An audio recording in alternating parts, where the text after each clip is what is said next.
గ్రహబలం రాసినవారు are Keshavarao గారు. ఒక ఊళ్ళో ఒక గొప్ప జ్యోతిష్కుడుండేవాడు. ఆయనకు గంగాధరుడనే కొడుకు ఉండేవాడు. చనిపోతూ జ్యోతిష్కుడు గంగాధరుణ్ణి పిలిచి, నాయనా, నీ భవిష్యత్తు చెబుతాను విను. విని నీ జీవితాన్ని ఎలా దిద్దుకుంటావో దిద్దుకో. జన్మతః దరిద్రుడివి. నిది సంచార జీవితం. దుష్టులకు ఉపకారం చేసి ప్రత్యుపకారం పొందుతావు. కొంతకాలం పాటు చెరసాలలో ఉంటావు. అప్పుడు నీకు ప్రాణగండమున్నది. అది తప్పిందా నీకు ఆ తర్వాత రాజయోగం పడుతుంది అని చెప్పాడు. గంగాధరుడికి తన తండ్రి జోస్యంలో పూర్తి నమ్మకం ఉన్నది. చెరసాల కోసము గండం కోసము ఎదురు చూస్తూ ఉన్న ఊళ్ళో కూర్చోవటం దేనికి? దరిద్రుడికి అన్నీ సొంత ఊళ్ళే. తనది సంచార జీవితమని తండ్రి చెప్పనే చెప్పాడు. అందుచేత గంగాధరుడు కాశీకి వెళ్లి గంగా తీరాన కూర్చొని శివధ్యానం చేస్తూ ముందుకైనా ఇంత పుణ్యం పోగు చేసుకుందామని నిశ్చయించుకున్నాడు. అతను కాశీ మార్గం పట్టి చాలా దూరం ప్రయాణించిన మీదట ఒకరోజు మధ్యాహ్నం వేళ దాహం వేసింది. దారిలో ఒక బావి కనిపించింది. గంగాధరుడు తన వెంట తెచ్చుకున్న బిందెకు తాడు కట్టి బావిలో వేశాడు. ఆ బిందెను బావిలో ఉన్న ఒక పులి పట్టుకుని, అయ్యా, నేనిందులో పడి పైకి రాలేకుండా ఉన్నాను. నన్ను పైకి తీశావంటే నీ రుణం ఉంచుకోను అని వేడుకున్నది. దాని మాటలు నమ్మి గంగాధరుడు ఆ పులిని పైకి చేదాడు. అది గంగాధరుడి చుట్టూ ప్రదక్షిణం చేసి, అయ్యా, నేనొక మనిషిని తరుముతూ వచ్చాను. ఇద్దరమూ ఈ బావిలో పడ్డాం. ఆ మనిషి కూడా బావిలో ఎక్కడో ఉన్నాడు. అలాగే ఒక ఎలుకను పాము తరుముతూ వచ్చింది. అవి కూడా బావిలోనే ఉన్నాయి. తీస్తే ఆ రెంటినీ పైకి తీయకని ఆ మనిషిని మాత్రం తీయవద్దు. వాడు దుష్టుడు. నీవు నాకు సహాయం చేశావు కనుక నీవు తలచుకున్నప్పుడు వచ్చి నీకు సహాయం చేస్తాను అని చెప్పి వెళ్ళిపోయింది. గంగాధరుడు మళ్లీ బిందె బావిలోకి దించాడు. ఈసారి బావిలో ఉన్న పాము తనను పైకి తీయమని ప్రార్థించింది. గంగాధరుడు పైకి తీసిన మీదట పాము కూడా అతనికి ప్రదక్షిణం చేసి తనను తలచుకున్నప్పుడు వచ్చి సహాయం చేస్తానని చెప్పి తన దారిన తాను వెళ్ళిపోయింది. గంగాధరుడు మూడోసారి చేదవేసినప్పుడు ఎలుక ప్రార్థించింది. దాన్ని కూడా అతను పైకి తీశాడు. నాలుగోసారి బావిలో ఉండే మనిషి తనను కూడా పైకి తీయమని గంగాధరుణ్ణి వేడుకున్నాడు. అతన్ని తీయవద్దని పులి సలహా ఇచ్చినప్పటికీ గంగాధరుడు అతన్ని కూడా పైకి తీసి నీరు చేదుకొని తన దాహం తీర్చుకున్నాడు. తర్వాత బావిలో నుండి పైకి వచ్చిన మనిషి గంగాధరుణ్ణి, అయ్యా, నా పేరు మాణిక్యవర్మ. నేనొక నగల వ్యాపారిని. మాది ఉజ్జయిని. ఆ మృగాలు తమతో అన్న మాటలు విన్నాను. ఆ మాటలను మీరు నమ్మవద్దు. తమరు మా ఇంటికి వచ్చి నా ఆతిథ్యం స్వీకరించి వెళ్ళండి అని కోరాడు. ఈ మాటలు విని గంగాధరుడు సంతోషించి, ఇప్పుడు నేను కాశీకి వెళుతున్నాను. మరెప్పుడైనా అవకాశం దొరికినప్పుడు మీ ఇంటికి వస్తాను అని చెప్పి మాణిక్యవర్మ దగ్గర సెలవు తీసుకుని తిన్నగా కాశీకి వెళ్లిపోయాడు.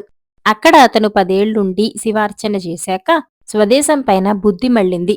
అతను తన గ్రామానికి తిరిగి వస్తూ బావి దగ్గరికి వచ్చేసరికి అతనికి పులి, పాము, ఎలుక జ్ఞాపకం వచ్చాయి. పులి చెప్పిన మాట ఎంతవరకు నిజమో తెలుసుకుందామని దాన్ని తలుచుకున్నాడు. వెంటనే పులి తన నోట ఒక కిరీటం కరచుకొని అక్కడికి వచ్చింది. అది ఆ కిరీటాన్ని గంగాధరుడికి ఇచ్చి, నా వల్ల ఏమైనా సహాయం కావాలా అని అడిగింది. ఏమీ లేదు, ఊరికే ఒకసారి చూద్దామనుకున్నాను అన్నాడు గంగాధరుడు. అదే విధంగా అతను పామును, ఎలుకను కూడా తలచుకున్నాడు. అవి కూడా వచ్చాయి. పాము అతనికి సర్పదష్టులై చనిపోయిన వారిని బతికించే శక్తిని ఇచ్చింది. తర్వాత ఆ రెండూ వెళ్లిపోయాయి. గంగాధరుడికి మాణిక్యవర్మను కూడా చూడాలనిపించింది. అతని ఆతిథ్యం స్వీకరించటమే కాక పులి తనకు కానుకగా ఇచ్చిన కిరీటాన్ని అతనికి విక్రయించి రొక్కం పుచ్చుకోవచ్చునని అతనికి తోచింది. అతను కిరీటాన్ని తన పైబట్టలో చుట్టి పెట్టుకుని ఉజ్జయినిలో ఉన్న మాణిక్యవర్మ ఇంటికి బయలుదేరి వెళ్లాడు. మాణిక్యవర్మ గంగాధరుడికి మనస్ఫూర్తిగా స్వాగతం చెప్పి గొప్పగా అతిథి సత్కారం చేశాడు. గంగాధరుడు తాను తెచ్చిన కిరీటాన్ని చూపగానే మాణిక్యవర్మకు రాజాదరణ పొందే మార్గం తట్టింది. కొద్ది రోజుల క్రితం ఆ దేశపు రాజుగారు వేటకు వెళ్లాడు. ఆయన తిరిగి రాలేదు. ఆయన కోసం వెతకగా ఆయన దుస్తులు, రక్తము, కొద్ది శరీర భాగాలు మాత్రమే కనిపించాయి. రాజుగారు దుర్మరణం పాలయ్యాడు. ఆయన కొడుకు రాజ్యాభిషేకం చేసుకుని రాజయ్యాడు.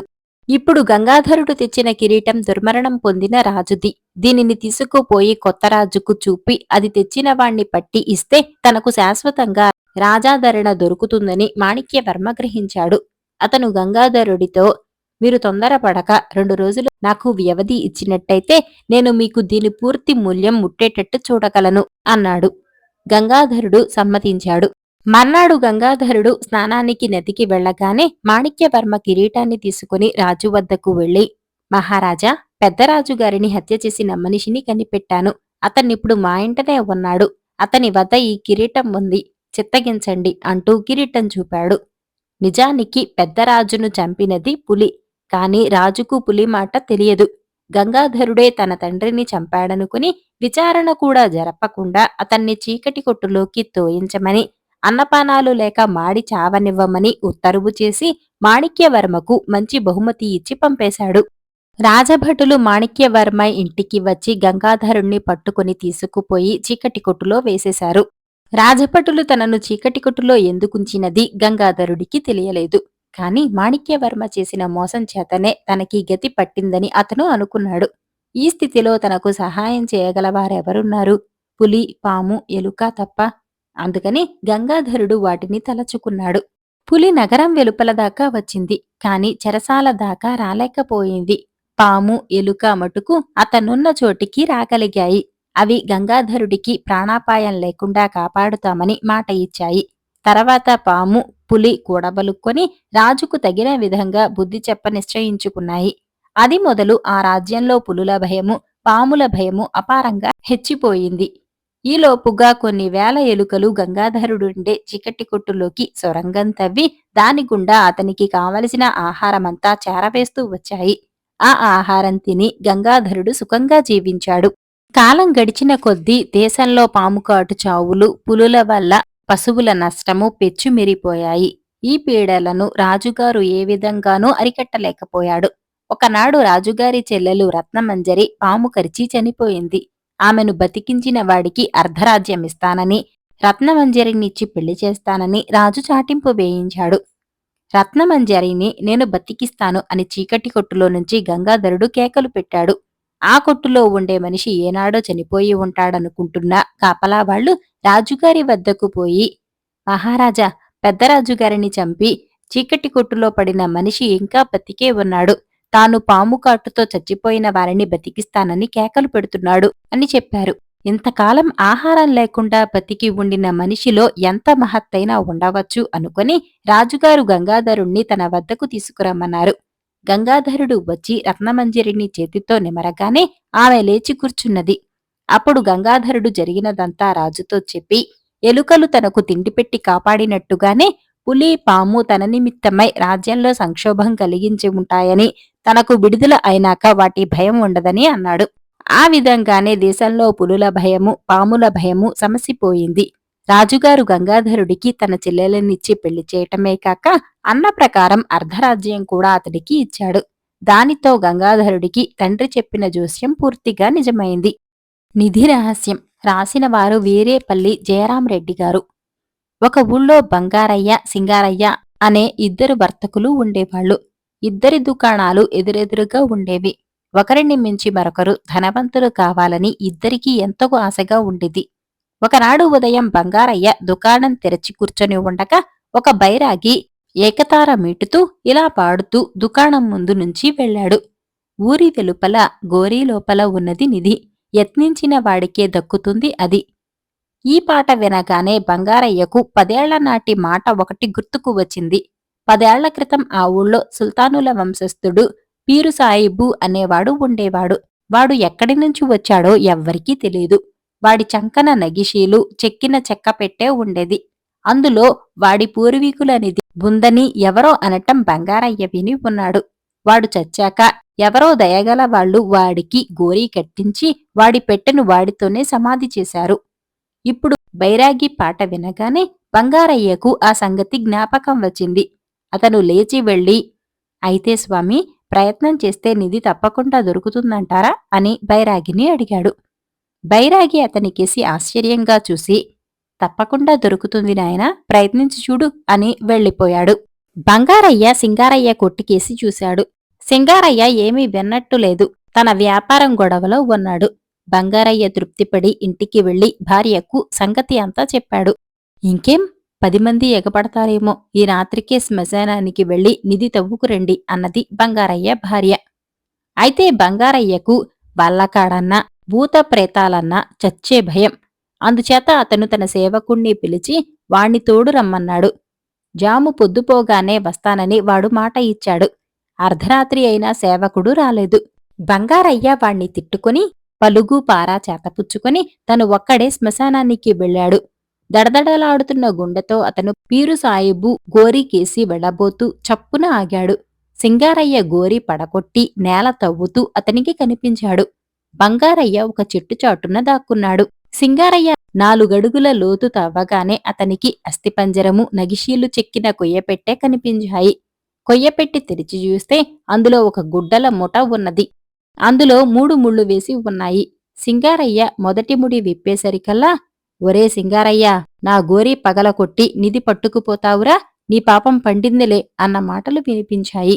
సమాధుల మధ్య అంత ఎత్తున ఒక ముసుగు ఆకారం పైకి లేచింది.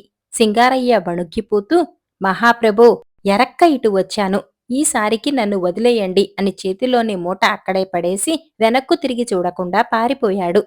బంగారయ్యకు కూడా ఇదంతా చూసి దడగానే ఉన్నది.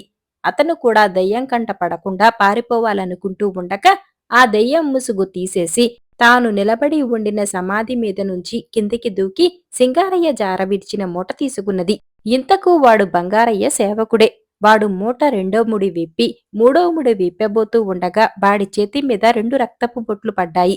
వాడు తల ఎత్తి చూస్తే పైనున్న చెట్టు ఆకుల మధ్య నుంచి 2 గుండ్రని కళ్ళు మెరుస్తూ కనిపించాయి. వాడు అమ్మో దెయ్యం అంటూ మూట జారవిడిచి అక్కడ్నుంచి పారిపోయాడు. బంగారయ్యకు వాడి భయం అర్థం కాలేదు. అతను ముందుకు వచ్చి చెట్టులోకి చూస్తే దేన్నో తింటున్న గుడ్లగూప ఆకారం స్పష్టంగా కనపడింది. ఈ మాత్రానికే భయపడ్డాడు పిరికి వెధవ అనుకుని బంగారయ్య మూట ఎత్తి 3వ ముడి విప్పాడు. అందులో పాతగుడ్డలు తప్ప ఏమీ లేవు. పీరుసాయిబు తన పెళ్ళాం మీది ప్రేమతో బతికున్నన్నాళ్లు ఆమె బట్టలను తన దగ్గరే పెట్టుకున్నాడు. తన కృషి వ్యర్థమైనందుకు బంగారయ్య నిరాశ చెందుతూ ఉండగా ఒక గబ్బిళం అతని తలను దాదాపు రాచుకుంటూ ఎగిరిపోయింది. అదే క్షణంలో దగ్గరలో ఏదో మంట కనిపించింది. గజ్జెల శబ్దం వినిపించింది. బాబోయ్ కురివిదెయ్యం అంటూ పరిగెత్తబోయిన బంగారయ్యను ఎవరో పట్టుకొని వెనక్కు గుంజినట్టయింది. అతను భయంతో విరుచుకు పడిపోయాడు. జరిగిందేమంటే మొదట బంగారయ్య సేవకుడు పెట్టిన కేక విని కాటికాపరి దివిటి పుచ్చుకొని అటుగా వచ్చాడు. వాడి మొలకు ఎప్పుడూ మువ్వలుంటాయి. వాడికి ఇంకో అరుపు కూడా వినిపించింది. వాడు పరిగెత్తుకుంటూ వచ్చి స్పృహ లేకుండా పడి ఉన్న బంగారయ్యను చూసి ఊళ్ళోకి పరిగెత్తిపోయి కబురు అందించాడు. తిరిగి బంగారయ్య మామూలు మనిషి కావటానికి 1 నెల రోజులు పట్టింది. ఒకనాడు అతను దుకాణంలో కూర్చొని ఉండగా ఆ బైరాగే అదే పాట పాడుతూ వచ్చాడు. బంగారయ్య బైరాగిని పిలిచి, నీ బోంద, గోరీ లేదు, నిధి లేదు, అంతా అబద్ధం అన్నాడు. బైరాగి ఆశ్చర్యంగా చూసి, నాయనా, ఏది అబద్ధం? కోరికలతో కూడిన ఈ శరీరానికి వెలపల, మనస్సుకు లోపల ఆత్మ అనే నిధి ఉన్నది. ప్రయత్నించిన వారికి ఆత్మదర్శనం లభిస్తుంది, తెలిసిందా అని పాడుకుంటూ వెళ్ళిపోయాడు. బంగారయ్య నోరు తెరిచి చూస్తూ ఉండిపోయాడు. సరస్వతి కుటుంబం. రాసినవారు బీకే అవధాని గారు. అమరావతి పట్నంలో ఒక పేద కుటుంబం ఉండేది. వారిని అందరూ సరస్వతి కుటుంబమని చెప్పుకునేవారు. ఎందుచేతనంటే ఆ కుటుంబంలో చేరిన బ్రాహ్మడు, ఆయన భార్య, వారి కుమారుడు, కోడలు కూడా పండితులు. ధారాళంగా కవిత్వం చెప్పగలరు. వారు దారిద్ర్యం బాధ పడలేక తమ వంటి వారికి భోజరాజు చక్కని సన్మానాలిస్తాడని విని ఒకనాడ నలుగురు ధారానగరానికి ప్రయాణమై వచ్చారు. ధారానగరం అంత దూరంలో ఉందనగా వారికొక బ్రాహ్మణుడు ఎదురుపడి తండ్రితో, అయ్యా, తమ ప్రయాణం ఎక్కడికి అని ఆదరంగా అడిగాడు. సమస్త వేద పురాణాలు తెలిసిన భోజరాజు దర్శనార్థం వెళుతున్నాం అన్నాడు తండ్రి వినయంగా. వేద పురాణాలేం చదివాడో ఆ భోజమహారాజు.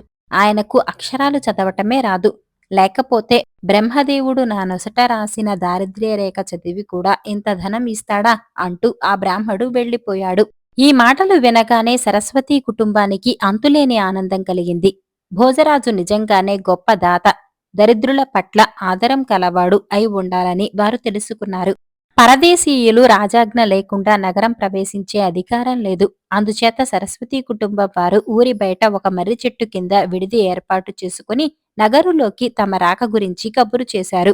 కొంతసేపయ్యాక రాజుగారి నౌకరు ఒక లోటా నిండా పాలు తెచ్చి రాజుగారిమ్మన్నారు అని కుటుంబం పెద్ద అయిన బ్రాహ్మడికిచ్చాడు. మా నగరం నిండా పాల వంటి పాండిత్యం గలవారున్నారు. మీకు చోటెక్కడా అని భోజరాజు అభిప్రాయం. బ్రాహ్మడది గ్రహించి ఆ పాలలో ఇంత చక్కెర కలిపి ఇది తీసుకుపోయి రాజుగారికివ్వు అన్నాడు. మీ నగరంలో ఉన్న పండితులలో మేము కూడా పాలలో చక్కెరలాగా కలిసిపోయి వారి పాండిత్యానికి తీపి కూడా చేకూర్చుతాము అని బ్రాహ్మడి భావం. ఇది గ్రహించి భోజరాజు సంతోషించాడు. అయినా ఈ సరస్వతీ కుటుంబాన్ని ఇంకా పరీక్షించాలని ఆయనకు బుద్ధి పుట్టింది. అందుకని ఆయన తన దుస్తులు తీసివేసి సామాన్యుడి దుస్తులు ధరించి సూర్యాస్త సమయవేళ మర్రిచెట్టు వద్దకు వచ్చాడు. అక్కడ భోజరాజుకు అత్తాకోడళ్లు మాత్రమే కనిపించారు. తండ్రి కొడుకులు సంధ్యావందనం కోసం ఏటికి వెళ్లి ఉంటారని గ్రహించి భోజరాజు తాను కూడా అక్కడికి వెళ్ళాడు. అక్కడ బ్రాహ్మడి కొడుకు కనిపించాడు. భోజరాజు అతని వంక ప్రశ్నార్థకంగా చూసి నది నీళ్లు దోసిట తీసి తాగాడు. ఇలా తాగటంలో భోజరాజు ఉద్దేశం సముద్రాలను దోసిట పట్టి తాగిన అగస్త్యుడిలాగా మీరు బ్రాహ్మణులే కదా అని. ఇది గ్రహించిన బ్రాహ్మణ కుమారుడు మారువేషంలో ఉన్న భోజరాజు కేసి ప్రశ్నార్థకంగా చూస్తూ ఒక రాయి తీసి నీటిలో వేశాడు. సముద్రంలో కొండలు వేసి వారధి కట్టిన శ్రీరాముడిలాగా మీరు క్షత్రియులే కదా అని అతని భావం. ఇది గ్రహించి సంతోషించిన వాడై భోజరాజు ఇంటికి వెళ్ళిపోయాడు. కాని ఈ సరస్వతీ కుటుంబం వారిని ఇంకా దగ్గరగా పరీక్షించి వారి కవితాశక్తి కూడా చూస్తే తప్ప భోజుడికి నిద్రపట్టేలా కనపడలేదు. ఆయన కట్టెలు కొట్టేవాడి వేషం ధరించి కట్టెల మోపొకటి నెత్తిన పెట్టుకుని ఆ రాత్రి నగర ద్వారం మూసేవాళ్లకు బయటకు వచ్చి మర్రి చెట్టు కింద మకాం చేసి ఉన్న సరస్వతీ కుటుంబం వారిని చేరుకున్నాడు. అయ్యా, అడవిలో ఆలస్యమైపోయింది. నగర ద్వారం మూసివేశారు. మీ ఇష్టం వచ్చిన ధరకు కట్టెలు కొనుక్కొని నన్నీ రాత్రికి ఇక్కడ పడుకోనివ్వండి. ఉదయమే నా దారిన నేను పోతాను అని భోజరాజు కుటుంబ పెద్దను అడిగాడు. ఆ బ్రాహ్మడు తన దగ్గర ఉన్నదానిలో కొంత భోజరాజుకిచ్చి అలాగే పడుకోనాయనా, ఇదేం మా సొత్తా అన్నాడు. అర్ధరాత్రి వేళ దొంగల భయం ఉండవచ్చు కనుక అందరూ నిద్రపోకుండా ఒక్కొక్క జాము ఒక్కొక్కరు మేలుకొని ఉండేటట్టు సరస్వతీ కుటుంబం వారు నిశ్చయించుకున్నారు. మొదటి జాము తండ్రి మేలుకున్నాడు. కొద్దిసేపయ్యాక మారువేషంలో ఉన్న భోజరాజు ఆసారేకలు సంసారే సారమేతత్రయం స్మృతం అన్నాడు. అంటే దాని అర్థం నిస్సారమైన సంసారంలో ఈ మూడు సారములైనవిగా భావించబడుతున్నవి అని. ఈ మాట విని మేలుకొని ఉన్న బ్రాహ్మడు కాశ్యాంవాసః సతాం సేవ మురారే స్మరణం తథ అన్నాడు. కాశీలో నివసించటం, సజ్జనులను సేవించటం, భగవన్నామ స్మరణ చేయటం అని దాని అర్థం. భోజరాజిది విని సంతోషించి పలకకుండా పడుకున్నాడు. ఆయన పెద్ద బ్రాహ్మడు గొప్ప పండితుడని గ్రహించాడు. ఒక జాము పూర్తికాగానే బ్రాహ్మడు తన భార్యను లేపి తాను నిద్రపోయాడు. కొంచెం సేపయ్యాక బ్రాహ్మడి భార్యకు వినపడేటట్టు భోజరాజిలా అన్నాడు. ఆసారేకలు సంసారే సార మేతద్వయం స్మృతం. నిస్సారమైన సంసారంలో ఈ రెండూ సారములైనవిగా భావించబడుతున్నవి. అది విని బ్రాహ్మడి భార్య ఇలా చెప్పింది. కసార సర్కారయుక్త కంసారి చరణద్వయం. చక్కెరతో చేసిన పిండి వంట శ్రీహరి పాదాలు. మూడో జామున బ్రాహ్మడి కొడుకు మేలుకుని ఉన్న సమయంలో భోజరాజు మళ్ళీ ఇలా అన్నాడు. ఆసారేఖలు సంసారే సారం స్వసుర మందిరం.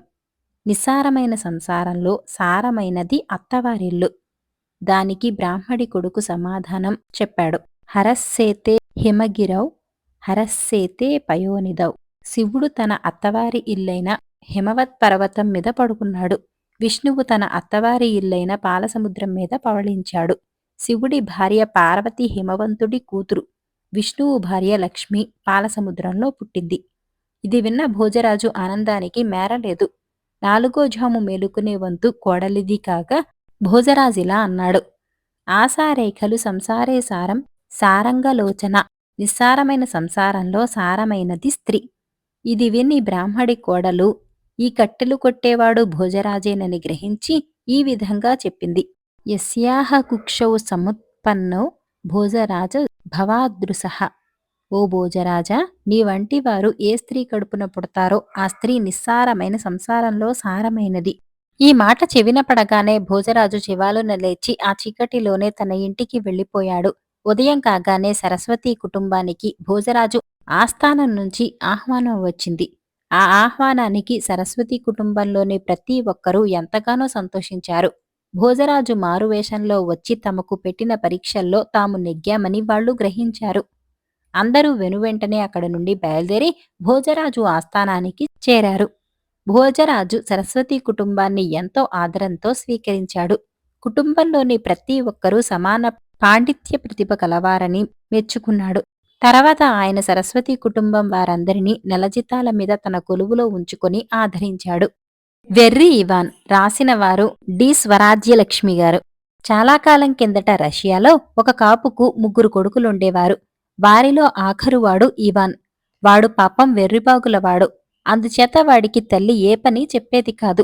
అయితే అన్నలు పెద్దవాళ్లై పనులు చూడటం ప్రారంభించాక తల్లి ఇవాన్ను తనకు చేదోడువాదుడుగా ఉండటానికి ప్రయత్నించింది. ఒకనాడు ఉదయం అన్నలిద్దరూ గొర్రెలను బీడుకు తోలుకుపోయారు.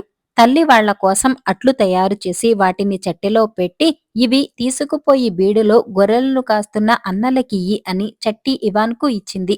ఇవాన్ చట్టి నెత్తిన పెట్టుకుని బయల్దేరి నడవసాగాడు. వాడు కొంత దూరం పోయి వెనక్కు తిరిగి చూసేసరికి తన నీడ కనిపించింది. ఇవాన్ ఆశ్చర్యపడ్డాడు. తాను నడిస్తే అది నడిచింది. తాను ఆగితే అది ఆగింది. ఏయ్, ఎవరు నువ్వు? ఎందుకు నా వెంటపడ్డావు? అని ఇవాన్ తన నీడను కోప్పడ్డాడు. కాని నీడ బదులు చెప్పలేదు. ఇంకా వెంబడిస్తూనే ఉన్నది. ఓహో, చట్టిలో అట్లున్నాయని తెలుసుకున్నావా? ఇందా ఒకటి తీసుకోపో అంటూ ఇవాన్ ఒక అట్టు తీసి నీడ మీద పడేసి ముందుకు సాగాడు. కాని నీడ వెంబడిస్తూనే ఉంది. ఇవాన్ ఇంకో అట్టు తీసి నీడ మొహాన కొట్టాడు. నీడ వెంబడిస్తూనే ఉంది. ఇవాన్ ఒక్కొక్క అట్టే దాని మొహాన పారేయసాగాడు. చివరకు కోపం వచ్చి చట్టి ఎత్తి నీడమీద ఎత్తి కొట్టేసి చావు అని తిట్టి వట్టిచేతులతో అన్నల దగ్గరికి వెళ్ళాడు. వాడు రావటం చూసి ఎందుకొచ్చావు అన్నారు వాళ్ళు. మీకు ఇంటి దగ్గర నుంచి తిండి తెచ్చాను అన్నాడు ఇవాన్. ఏది అన్నారు అన్నలు. అమ్మ అట్టు వేసి ఇచ్చింది. ఈ వెధవ నా వెంట పడితే ఒక్కొక్కటే వాడి మొహాన కొట్టాను. అట్లు తిన్నావాడు నన్ను వదలటం లేదు, కావలిస్తే చూడండి అన్నాడు ఇవాన్ తన నీడను చూపిస్తూ. అన్నలిద్దరూ తమ్ముణ్ణి కోపం కొద్దీ చితక్కొట్టారు. తల్లి పంపిన ఆహారం నేలపాలయింది కనుక తామే సమీప గ్రామానికి వెళ్లి ఏదన్నా తిని రావాలి. ఈ లోపల గొర్రెలను చూసే పని ఇవాన్కు ఒప్పచెప్పాలి. మేం ఇప్పుడే తిండి తిని వస్తాం, అందాక ఈ గొర్రెలను కనిపెట్టి ఉండు. నువ్వేమీ చేయనక్కర్లేదు, అవి చెదిరిపోకుండా చూస్తుంటే చాలు అని అన్నలు వెళ్ళిపోయారు.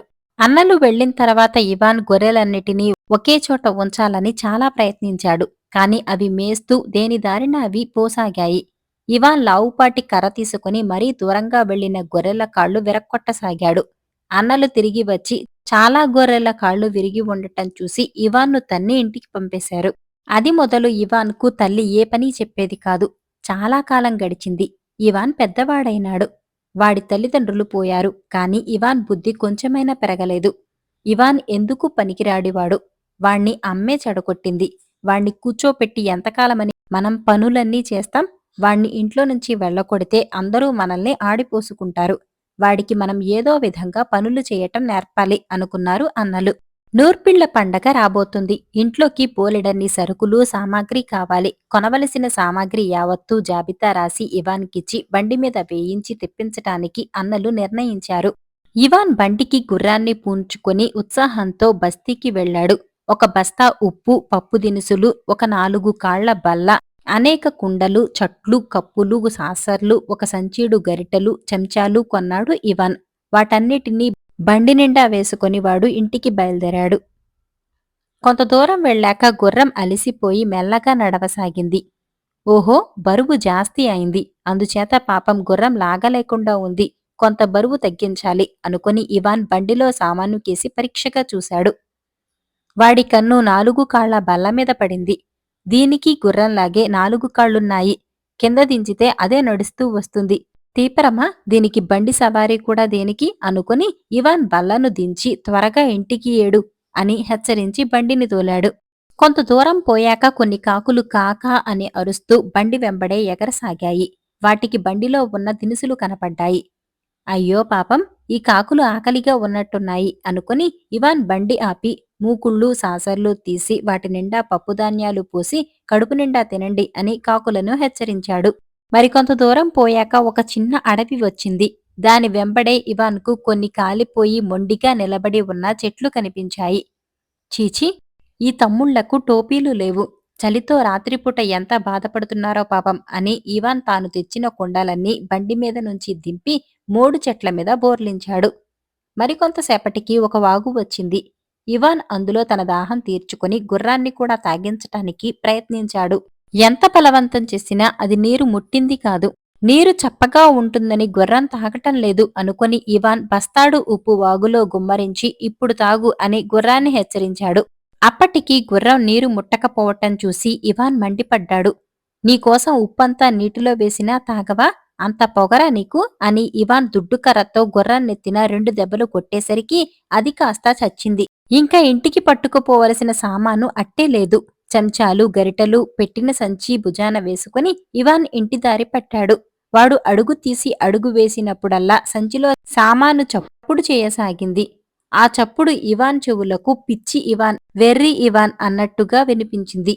ఇవాన్ వెర్రి కోపంతో సంచిని కింద పడేసి కసికొద్దీ దాన్ని తొక్కి చావండి చావండి అని శాపనార్థాలు పెట్టి ఒట్టి చేతులతో ఇంటికి చేరుకున్నాడు. బండి ఏది? కొనితెమ్మన్న సామానేది? అని అన్నలడిగారు. ఇవాన్ జరిగిందంతా చెప్పాడు. అన్నలు మండిపడి, పో వెధవ, చెట్ల మీద పెట్టి వచ్చిన కుండలు, చట్లు, సాసర్లు అయినా వెంటనే పోయి పట్టుకురా, లేకపోతే చంపేస్తాం, వెళ్ళవేం అన్నారు. ఇవాన్ వచ్చిన దారినే పరిగెత్తి వెళ్ళాడు. చట్లకు, కుండలకు, సాసర్లకు బొక్కలు చేసి వాటిలో నుంచి తాడొకటి దూర్చాడు. వాటన్నిటినీ వీపున వేసుకుని రొప్పుతూ రోజుతూ ఇంటికి తిరిగి వచ్చాడు. అన్నలు ఆగ్రహం పట్టలేక ఇవాన్ను చావచితక పొడిచారు. పంటకి కావలసిన సామాగ్రి తామే కొనుక్కురావటానికి బయలుదేరారు. ఇవాన్ దిగులుగా ఇంట్లో కూర్చున్నాడు.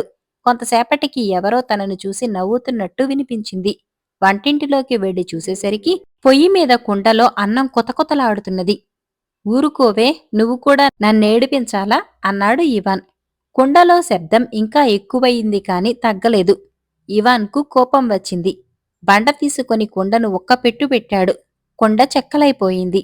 అన్నలు సామాను కొనుక్కొని ఇంటికి తిరిగి వచ్చేసరికి అన్నం కూడా లేదు. ఇవాన్ నిజంగా వెర్రివాడేనని, వాణ్ణి బాగుచేయటం అసంభవమని గ్రహించి అన్నలు ఏదో విధంగా వాణ్ణి పోషించసాగారు. వింత ఎముక. రాసినవారు కె. ఉమామహేశ్వరరావు గారు. పూర్వం సువర్ణ దేశాన్ని సుచంద్రుడనే రాజు పరిపాలించేవాడు. ఆయన 50 ఏళ్లుగా రాజ్యం చేసి పరిసర దేశాలెన్నింటినో జయించి తన రాజ్యంలో కలుపుకున్నా ఆయనకింకా రాజ్యదాహం తీరనే లేదు. ఒకరోజు రాజు వేటకు బయలుదేరాడు. తన దేశానికి ఉత్తరపు సరిహద్దున ఉన్న కొండలలో వేటాడుతూ ఆయన ఒక లేడీ వెంట అనేక మైళ్లు పరిగెత్తాడు. చివరకు లేడీ ఏటో అదృశ్యమైంది. గుర్రం అలిసిపోయింది. రాజు అలిసిపోయాడు. మిట్ట మధ్యాహ్నమైంది. రాజు ఒక చెట్టు కింద నిలబడి లేడి మాయమైపోయిన దిక్కుగా చూశాడు. రాజు కంటపడిన ప్రకృతి దృశ్యాలు ఆయనను ఆశ్చర్యపరిచాయి. ఇంకా ఉత్తరంగా దూరాన ఎత్తైన పర్వతాలు ఉన్నాయి. తాను నిలబడిన చోటికి ఆ పర్వతాలకు మధ్య ఉన్న ప్రకృతి ఎంతో అందంగా, వనదేవత నివాసంలాగా నేత్రపర్వంగా ఉన్నది. ఏపుగా గుమ్మటాలలాగా పెరిగిన చెట్లు, తివాసీలాటి గడ్డి, మధ్యగా మెలికెలు తిరిగి పారే ఏరు, దూరాన ఆలయ గోపురాల లాంటి దేవదారు చెట్లు, ఒక పక్కగా ఒక చిన్న అందమైన నగరము రాజు కళ్ళపడ్డాయి. ఆ దృశ్యం చూసి తన్మయత్వంలో మునిగి ఉన్న రాజును అతని సామంతులు వచ్చి కలుసుకున్నారు. రాజు వాళ్లకేసి తిరిగి, నా రాజ్యంలో ఎంత అందమైన ప్రాంతం ఉన్నట్టు నాకెంతవరకు తెలియదు సుమా అన్నాడు. సామంతులు రాజుతో, మహారాజా, ఆ కనిపించే ప్రదేశం మన రాజ్యంలోది కాదు.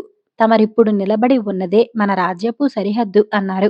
రాజు దెబ్బతిన్నవాడిలాగా అయిపోయి, ఆ కనిపించేదంతా నా రాజ్యం కాదా అని అడిగాడు.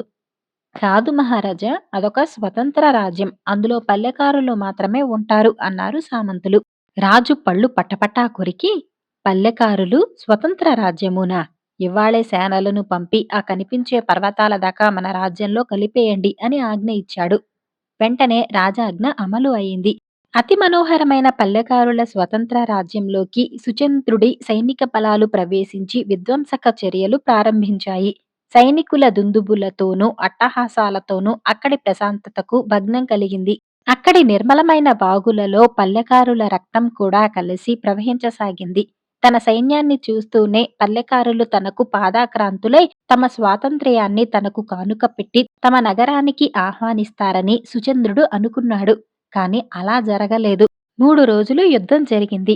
పల్లెకార్ల నగరం శ్మశానంలాగా అయింది. అయినా పల్లెకార్లు లొంగి రాలేదు. పగలల్లా వాళ్లు తమకున్న ఆయుధాలతో పోట్లాడారు. స్త్రీలు, పిల్లలు కూడా తమ దేశం కోసం ప్రాణాలర్పిస్తామని శపథం చేశారు. రాత్రి కాగానే వాళ్ళు గాయపడిన తమ వారికి కట్లు కట్టి, చనిపోయిన వారిని పాతిపెట్టి, మళ్ళీ తెల్లవారుతూనే యుద్ధానికి సిద్ధమవుతున్నారు. నాలుగో రోజు ఉదయం సుచంద్రుడు తన గుడారంలో కూర్చొని, ఆ రోజు జరగవలసిన యుద్ధం గురించి తంత్రాలోచన చేస్తూ ఉండగా, ఆయనను చూడాలని ఎవరో వృద్ధుడు వచ్చినట్టు పహారా వాళ్ళు చెప్పారు. ఆ వృద్ధుడు గూఢచారి కాడని, రూఢీ అయితే లోపలికి రానివ్వచ్చునని రాజు వాళ్ళతో అన్నాడు. వృద్ధుడు చాలా బలహీనంగా ఉన్నాడు. అతని వద్ద ఆయుధమేదీ లేదు. అందుచేత అతన్ని భటులు రాజు వద్దకు తీసుకువచ్చారు. ఎవరు నువ్వు? ఏం పని మీద వచ్చావు?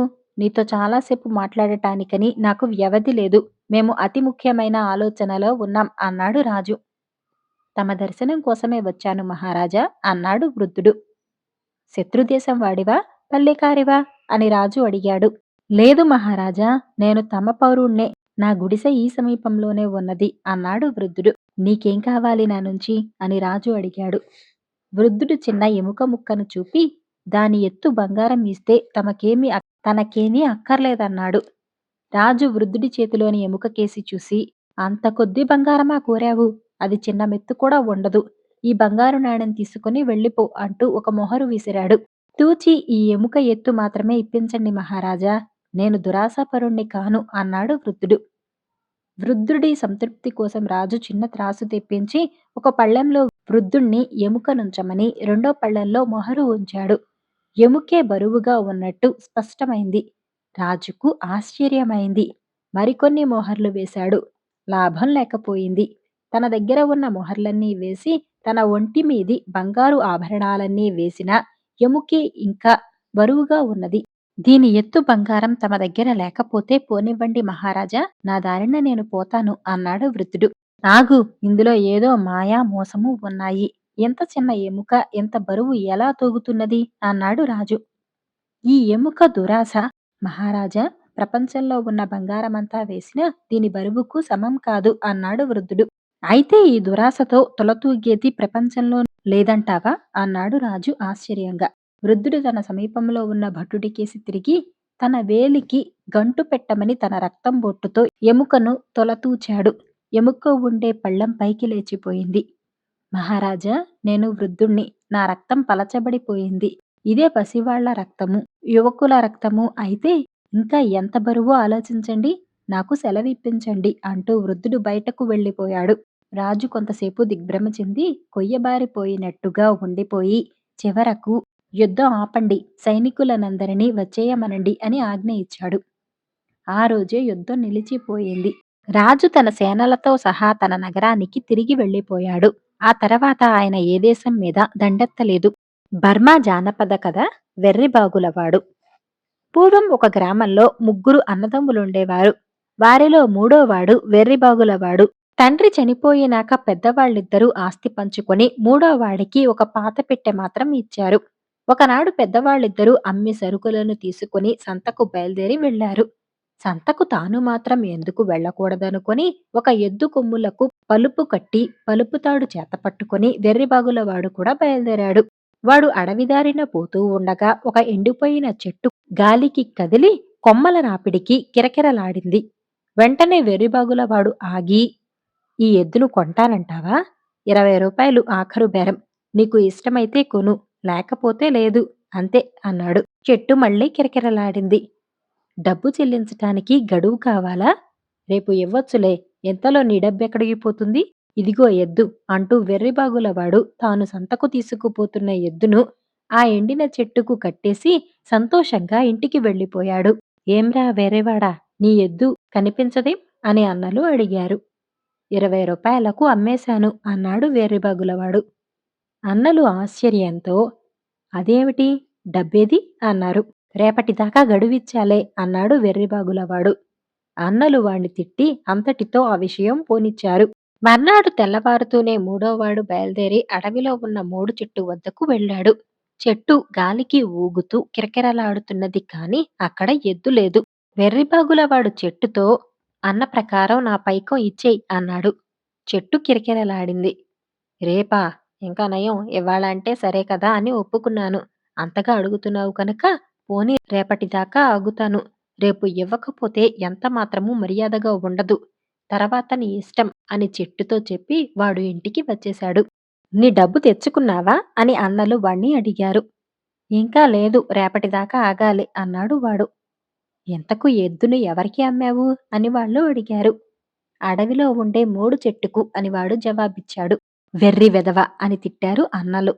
వెర్రిపగులవాడు మర్నాడు ఉదయమే లేచి గొడ్డలి భుజాన పెట్టుకుని అడవిలో ఉండే చెట్టు వద్దకు వెళ్ళాడు. నా డబ్బు నాకు కక్కి నీకు అప్పు పెట్టినందుకు మా అన్నలు నన్ను తిట్టారు కూడా అన్నాడు వాడు చెట్టుతో. చెట్టు కిరకిరలాడింది. అదేం కుదరదు. ఇంక ఒక్క క్షణం ఆగను. నా డబ్బు నాకివ్వకపోతే నిన్నిప్పుడే పేళ్ళు వేసేయగలను జాగ్రత్త అన్నాడు వెర్రిబాగులవాడు. చెట్టు కిరకిరలాడింది. వెర్రిబాగులవాడు గొడ్డలి ఎత్తి దాని బోదె మీద కొట్టసాగాడు. అసలే ఎండి చీకి ఉన్న ఆ చెట్టు 4 దెబ్బలకల్లా పెళపెళ విరిగిపడింది. అది అంత సులువుగా విరగటానికి మరొక కారణం ఏమిటంటే ఆ చెట్టు బోదెలో తొర్ర ఒకటి ఉన్నది. అందులో కొందరు దొంగలు తాము దోచిన బంగారం దాచుకున్నారు. చెట్టు విరిగిపడగానే బంగారమంతా వెర్రిబాగుల వాడి కళ్ళబడింది. ఆ బంగారంలో కొంత తన జేబులో కుక్కుకొని వాడు ఇంటికి పరిగెత్తాడు. ఈ బంగారమంతా నీకెక్కడిదిరా అని అన్నలు వాణ్ణి అడిగారు. 4 తగిలించేసరికి అడవిలో చెట్టు కక్కింది. ఇంకా చాలా ఉంది. నేను కొంచెమే తెచ్చుకున్నాను అన్నాడు వెర్రిబాగులవాడు. వాడి అన్నలు వెంటనే వాణ్ణి తీసుకుని అడవికి వెళ్లి మిగిలిన బంగారం కూడా తీసుకుని ఇంటి దారి పట్టారు. నువ్వు వట్టి వెర్రి కుంకవు. మన దగ్గర ఈ బంగారం ఉన్నట్టు ఎవరికీ తెలియనివ్వకు. తెలిస్తే ప్రమాదం అని వెర్రిబాగుల వాడితో అన్నలు చెప్పారు. నేనెవరికీ చెప్పను అన్నాడు వాడు. వాడు కొంత దూరం వెళ్ళేసరికి వాళ్ళ ఊరి శాస్త్రులు గారు ఎదురుపడి, ముగ్గురు గోతాలలో ఏమిటో తెస్తున్నారే ఏమిటవి అని అడిగాడు. దొండకాయలు అని పెద్దవాళ్ళు చెప్పారు. కానీ వెర్రిబాగులవాడు వెంటనే శాస్త్రులు గారిని మోసం చేయవచ్చా? ఇది బంగారం శాస్త్రులు గారు, బంగారం కావలిస్తే చూడండి అంటూ తన మూట విప్పి చూపాడు. అంత బంగారం చూడగానే శాస్త్రులు గారు మతిపోయినట్టయి మూటలో నుంచి 2 గుప్పిళ్ల బంగారం ఒడిసి లాక్కున్నాడు. ఆ అదేం పని అంటూ వెర్రిబాగులవాడు తన గొడ్డలితో శాస్త్రులు గారి నెత్తిన ఒక్కటి పెట్టాడు. ఆ దెబ్బకు ఆయన కాస్త చచ్చిబూరుకున్నాడు. ఇదేం పనిరా మూర్ఖుడా! నీ గొంతు మీదికి తెచ్చుకోవటం కాక మా గొంతు మీదికి కూడా తెచ్చేటట్టున్నావే అంటూ పెద్దవాళ్ళిద్దరూ దారికి కొంచెం ఎడంగా ఒక గొయ్యి తవ్వి శవాన్ని పూడ్చేశారు. కాని ఇదంతా వెర్రిబాగులవాడు చూశాడు గనుక ప్రమాదం ఉందని గ్రహించి పెద్దవాళ్ళిద్దరూ ఆ రాత్రి మళ్లీ వచ్చి శవాన్ని పైకి తీసి దూరంగా ఇంకొక చోట పూడ్చి మొదట శవాన్ని పూడ్చిన చోట ఒక చచ్చిన మేకను పూడ్చి పెట్టారు. కొద్ది రోజులకల్లా శాస్త్రులుగారు కనపడటం లేదని ఊళ్ళో ఆందోళన బయలుదేరింది. గ్రామస్తులు శాస్త్రులుగారు ఏమై ఉంటాడో అని అనుకోవటం విని వెర్రిబాగులవాడు, మీకసలు ఏమీ తెలియదు. ఆయన్ను నేనే గొడ్డలితో తల పగలగొట్టాను. మా అన్నలు పూడ్చేశారు. నా మాట నమ్మకం లేకపోతే నేను చూపిస్తాను రండి అంటూ శాస్త్రులుగారిని పూడ్చిపెట్టిన చోటికి గ్రామస్తులను తీసుకుపోయాడు. ఇదిగో ఇక్కడే పూడ్చాం అంటూ వాడు పలుగు తీసుకుని గుంట కొంత లోతు తవ్వి గ్రామస్తులతో శాస్త్రులు గారికి బొచ్చు ఉండేదేనా అన్నాడు. ఉండేదే అన్నారు గ్రామస్తులు. గెడ్డం ఉండేదే కదా అన్నాడు వెర్రిబాగులవాడు. అవును ఉండేదే అన్నారు వాళ్ళు. నెత్తిన 2 కొమ్ములుండేవే కదా అన్నాడు వెర్రిబాగులవాడు. కొమ్ములుండడమేమిటి అన్నారు గ్రామస్తులు ఆశ్చర్యంగా. నా మాట నమ్మకపోతే మీరే చూసుకోండి అంటూ వాడు చచ్చిన మేక తలను పైకెత్తి చూపాడు. గ్రామస్తులకు వాడి మాటలలో నమ్మకం పోయింది. ఈ వెర్రిబాగుల వాడి మాటలకే పదండి అంటూ వాళ్ళు తమ దారిన వెళ్ళిపోయారు. జానపద కథ మోసగాళ్ళు. ఒకప్పుడు ఇద్దరు మోసగాళ్ళు ఉండేవారు. ఒకడి పేరు వక్రబుద్ధి, రెండోవాడి పేరు దుర్బుద్ధి. జనాన్ని వాళ్ళు రకరకాలుగా మోసపుచ్చి జీవిస్తూ ఉండేవాళ్ళు. వాళ్ళు దేశ సంచారం చేస్తూ ఒకనాడు ఒక గ్రామం చేరారు. వాళ్లకు పొలాల్లో ఒంటరిగా ఒక ఎద్దు కనిపించింది. వాళ్ళు దాన్ని తోలుకుపోయి మరొక చోట కట్టేసి ఊళ్ళో ఉన్న సత్రానికి తిరిగి వచ్చారు. వక్రబుద్ధి సత్రంలోనే దిగబడిపోయాడు. దుర్బుద్ధి ఊళ్ళోకి వెళ్ళాడు. ఈ లోపల ఎద్దుగల ఆసామి తన ఎద్దు పోయిందని తెలుసుకుని ఆ మాట గ్రామస్తులందరికీ చెప్పసాగాడు. చిన్న గుంపు తయారైంది.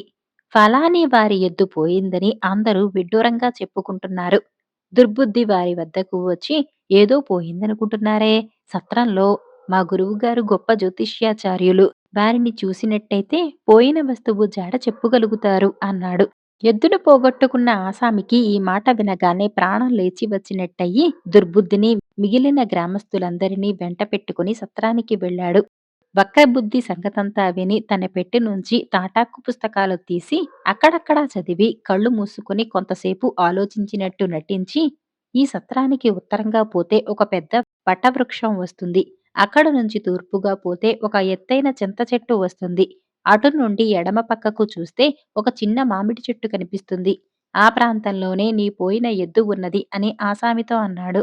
ఆసామి వెంట దుర్బుద్ధి మిగిలిన వాళ్ళు బయలుదేరి వెళ్లారు. వక్రబుద్ధి చెప్పిన చోటనే ఎద్దు కనపడింది. గురువుగారి దక్షిణ అని దుర్బుద్ధి ఆసామి వద్ద 10 రూపాయలు వసూలు చేశాడు.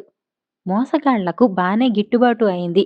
వాళ్ళు ఆ గ్రామం విడిచి మరొక చోటికి ప్రయాణమవుతూ ఉండగా గ్రామాధికారి వారి కోసం పరిగెత్తుకుంటూ వచ్చి, మీకోసమే వచ్చాను. మీరు ప్రయాణం కట్టినట్టున్నారు. ఇంకా నయం కాస్త ఆలస్యం అయితే నా గతి ఏమయ్యేది అంటూ తాను వచ్చిన పని చెప్పాడు. ఆయన ఎంట ఉండే బంగారు పాన్దాన్ పోయింది. ఎవరో దాన్ని దొంగలించారు. అది చాలా ఖరీదైనది. దాన్ని జ్యోతిష్యాచార్యులు గారు గ్రామాధికారికి తిరిగి ఇప్పించాలి. వక్రబుద్ధి క్షణం పాటు తిమ్మెరపోయాడు. కాని మోసంలో సిద్ధహస్తుడు కావటం చేత ఇది వర్జ్య సమయం. ఇప్పుడేమీ చూడటానికి లేదు. రేపు ఉదయం వచ్చినట్టయితే ఆ దొంగతనం విషయం ఆచూకీ తీస్తాం అన్నాడు. చిత్తం అలా అయితే రేపు సూర్యోదయం వేళ మళ్ళీ తమ దర్శనం చేసుకుంటాను అని గ్రామాధికారి వెళ్ళిపోయాడు. తర్వాత తోడు దొంగలిద్దరూ కూడబలుక్కున్నారు. మనం వెంటనే ఉడాయించటం మంచిది అన్నాడు దుర్బుద్ధి. రాత్రి మాటుమణిగాక బయలుదేరుదాం. ఇప్పుడైతే అందరూ చూస్తారు అన్నాడు వక్రబుద్ధి.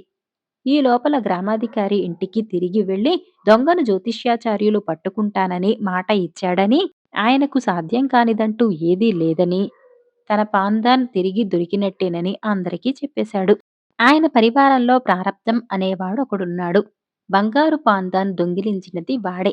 జ్యోతిష్యాచార్యుల సంగతి వినగానే వాడి గుండెల్లో రాయి పడింది. ఆ రాత్రి వాడు సత్రంకేసి వెళ్లి మోసగాళ్లుంటున్న గది కిటికీ కింద చేరి లోపల జరిగే సంభాషణ ఆలకించసాగాడు. అప్పుడే మనం పోయి ఉండాల్సింది. ఇదేమిటి చీకట్లో పడి దొంగ వెధవల్లాగా నాకేమీ బాగాలేదు అంటున్నాడు వక్రబుద్ధి. ప్రారబ్ధంగాడు తనను గురించే వాళ్ళు మాట్లాడుకుంటున్నారనుకున్నాడు. వాడి భయం రెట్టింపయింది. నన్నేమీ అనకు. ఈ దొంగతనం వచ్చి పడుతుందనుకున్నామా? ప్రారబ్ధం. ఆహా ప్రారబ్ధమే అన్నాడు దుర్బుద్ధి. ఈ మాట వినేసరికి ప్రారబ్ధం గాడికి గుండె అలిసిపోయింది. వాడు లోపలికి వచ్చి మోసగాళ్ల కాళ్ళు పట్టుకుని, బాబూ రక్షించండి. పాందాన్ దొంగలించినందుకు నా తోలు వరిచేస్తారు. అది ఎక్కడ దాచానో తమకు చెప్పేస్తాను. నా ప్రాణం కాపాడండి అన్నాడు. సరే ఆ దాచిన చోటు చెప్పు అన్నాడు వక్రబుద్ధి. ప్రారబ్ధంగాడు పాందాన్ దాచిన చోటు చెప్పి చల్లగా తిరిగి వెళ్ళిపోయాడు. గ్రామాధికారి మర్నాడు సూర్యోదయం వేళకు వచ్చాడు. వల్లకాడులో ఉండే సావడి మెట్లు దిగువన పాందాన్ పాతిపెట్టి ఉన్నది. వెంటనే వెళ్లి తెచ్చుకోండి అన్నాడు వక్రబుద్ధి గ్రామాధికారితో. గ్రామాధికారి వెళ్లి వల్లకాడులోని సావడి మెట్ల కింద తవ్వి చూస్తే పాందాన్ దొరికింది. ఆయన పరమానంద భరితుడై జ్యోతిష్యాచార్యులకు 100 రూపాయల కానుక ఇవ్వటమే కాక ఆయనను ఆయన శిష్యుణ్ణి తన ఇంటికి భోజనానికి ఆహ్వానించాడు. మోసగాళ్లు విందు కుడుస్తూ ఉండగా రాజుగారి మనిషి వచ్చి గ్రామాధికారికి ఒక వార్త చెప్పాడు. అదేమిటంటే 3 రోజుల క్రితం రాజధాని తీరపు రేవుకు 7 వర్తకపు ఓడలు వచ్చాయి. వాటి నిండా ఎంతో విలువైన వర్తకపు సరుకు ఉన్నది. ఓడలు గల వర్తకుడు రాజుగారితో ఒక పందెం వేశాడు. తానొక ఇనపెట్టె ఇస్తానని, అందులో ఏమున్నది వారం లోపల రాజుగారు చెబితే తన ఓడలన్నీ రాజుగారికి ఇస్తానని, రాజుగారు చెప్పలేకపోతే రాజ్యం తనకివ్వవలసి ఉంటుందని ఆయన అన్నాడు. రాజుగారి దగ్గర కొందరు దైవజ్ఞులున్నారు. వారి మీద రాజుగారికి అమితమైన విశ్వాసం. అదీ కాక ఆ 7 ఓడల సరుకు కాజేయాలని రాజుగారికి దుర్బుద్ధి కలిగింది. అందుచేత ఆయన వర్తకుడి పందెం ఆమోదించాడు. అయితే రాజుగారి దైవజ్ఞులు గుడ్లు వెళ్ళబెట్టేసి ఆయన పెట్టెలో ఏమున్నదో చెప్పే శక్తి తమకు లేదన్నారు. 3 రోజులు అయిపోయాయి. ఇంక 4 రోజులలో పందెం గెలవకపోతే రాజుగారు రాజ్యభ్రష్టుడవుతాడు. ఆయనకు కంపరం పుట్టి తన రాజ్యంలో ఉన్న గ్రామాధికారులందరికీ కబురు చేశాడు. ఎక్కడ జ్యోతిష్కులున్నా వెంటనే పంపమని. గ్రామాధికారి వక్రబుద్ధితో, మీ వంటి జ్యోతిష్యాచార్యులు ఉండగా మా రాజుగారికి ఏమీ భయం లేదు. మీరు మీ శిష్యుడు నా వెంట రండి అన్నాడు. విధిలేక మోసగాళ్లు రాజుగారి వద్దకు వెళ్లారు. అక్కడ వారికి రాజోపచారం జరిగింది. తర్వాత ఏమైనా ప్రస్తుతానికి వాళ్ళు చాలా సుఖపడ్డారు. గడువు ఆఖరు రోజు వచ్చింది. మర్నాడు ఉదయం ఇనపెట్టెలో ఏమున్నది రాజు చెప్పకపోతే రాజ్యం పోతుంది. మోసగాళ్లు రాజుకు చెప్పలేకపోతే వాళ్ళ తలలు పోతాయి. ఈ రాత్రికి పారిపోదాం అన్నాడు దుర్బుద్ధి. ఎక్కడికని పారిపోదాం? రాజు మనల్ని తప్పక పట్టుకుంటాడు. చాలా అవమానకరమైన చావు చావాలి. అంతకన్నా సముద్రంలో పడి ఈదుకుంటూ పోతే గుట్టుచప్పుడు కాకుండా చావవచ్చు. ఆ విధంగా కొంత కీర్తి అయినా మిగులుతుంది అన్నాడు వక్రబుద్ధి. జాము పొద్దుపోయాక ఇద్దరూ సముద్ర తీరానికి వెళ్లి సముద్రంలో దిగి ఈదుతూ పోసాగారు. కొద్ది దూరంలో వారికి ఏవో ఓడలు తగిలాయి. ఒక ఓడలో నుంచి ఏవో మాటలు వినిపించాయి. చెప్పు తాత, ఆ పెట్టెలో ఏముంది? అంటున్నది ఒక చిన్న పిల్ల. అదంతా నీకెందుకు తల్లి, పొద్దుపోయింది, వెళ్ళి పడుకో అంటున్నాడు ఆ పిల్ల తాత. పెట్టెలో ఏముందో చెబితేనే పడుకుంటా, లేకపోతే పడుకోను అని పిల్ల ముండికెత్తింది. తెల్లవారగానే బయటపడదే అనుకో. ఆ పెట్టెలో ఏముందో తెలుసా? ఎనపెట్టెలో ఒక ఇత్తడి పెట్టె ఉన్నది. ఇత్తడి పెట్టెలో ఒక వెండి పెట్టె ఉన్నది. వెండి పెట్టెలో ఒక బంగారు పెట్టె ఉన్నది. ఆ బంగారు పెట్టెలో అత్తరు సీసా ఉన్నది. చెప్పానుగా, ఇక వెళ్ళి పడుకో అన్నాడు పిల్ల తాత. అతను వర్తకుడి పెద్ద సరంగు. ఈ విషయం తెలియగానే మోసగాళ్లు నిశ్శబ్దంగా ఈదుకుంటూ వెనక్కు తిరిగి వెళ్లి తెల్లవారుతూనే రాజుగారికి ఇనప్పెట్టె రహస్యం చెప్పేశారు. వర్తకుడు తన ఓడలన్నిటినీ రాజుగారికి అర్పించుకున్నాడు. రాజుగారు వక్రబుద్ధిని తన ఆస్థాన జ్యోతిష్కులకు పెద్దగా నియమించాడు. ఇది మోసగాళ్లకు ఇష్టం లేదు. ఎందుకంటే ఎప్పటికైనా తమ మోసం బయటపడి తీరుతుంది. అందుచేత వాళ్ళు మరొక కుతంత్రం పన్నారు. ఆ సాయంకాలం వక్రబుద్ధి రాజభవనానికి వెళ్లి రాజుగారితో కబుర్లాడుతూ ఉండగా దుర్బుద్ధి ఏడుస్తూ వచ్చి, గురూజీ, కొంప మునిగింది, మన బస కాలిపోయింది, జ్యోతిష్య గ్రంథాలన్నీ అగ్నికి ఆహుతి అయ్యాయి అంటూ బొబ్బలెక్కిన తన చేతులు చూపాడు. అయ్యో, ఇంకేముంది, నా బతుకు తెరివే పోయింది అంటూ వక్రబుద్ధి బిక్కమొహం పెట్టాడు. విచారించకండి, మీకిద్దరికీ ఉన్నతమైన ఉద్యోగాలిస్తాను అన్నాడు రాజు. మోసగాళ్ల ఆఖరు ఎత్తు కూడా పారింది. వాళ్ళు రాజుగారి దివాణంలో సుఖంగా బతికారు. మారుమనువు పెళ్లి. రాసినవారు కె గోపాలరావు గారు. కన్యాకుబ్జ నగరపు రాజు తాళధ్వజుడనే వాడికి పుష్పకేతుడు, చిత్రభానుడు, పింగళుడు అని కుమారులుండేవారు. ఈ ముగ్గురు దక్షిణదేశం చూడాలని బయలుదేరి కొంతకాలానికి స్త్రీ రాజ్యం చేరారు. ఈ రాజ్యానికి పుష్పపురం రాజధాని. అక్కడ రత్నమకుట అనే రాణి రాజ్యం చేస్తున్నది. ముగ్గురు రాజకుమారులు ఒక మేడ అద్దెకు తీసుకుని నగరపు వింతలు చూడటానికి తలా ఒక దారిన వెళ్లారు. అందరికన్నా చిన్నవాడు పింగళుడు ఒక వీధి వెంట పోతూ ఒక రాజభవనం ఎదుట ఒక అందమైన ఆడదాని చిత్తరువు వేళ్లాడగట్టబడి ఉండటం చూశాడు. దాని పక్కన ఒక ప్రకటన ఉన్నది. అందులో ఇలా ఉంది: ఈ చిత్తరువు మహారాజరత్నము అనే గొప్ప ఇంటి కన్యది. విద్వాంసులైన యువకులెవరైనా ఆమె పంపే సంకేతాలకు సమాధానాలివ్వగలిగితే ఆమెను పెళ్లాడవచ్చు. ఓడిన వారు పరిచారిక వృత్తి అవలంబించవలసి ఉంటుంది.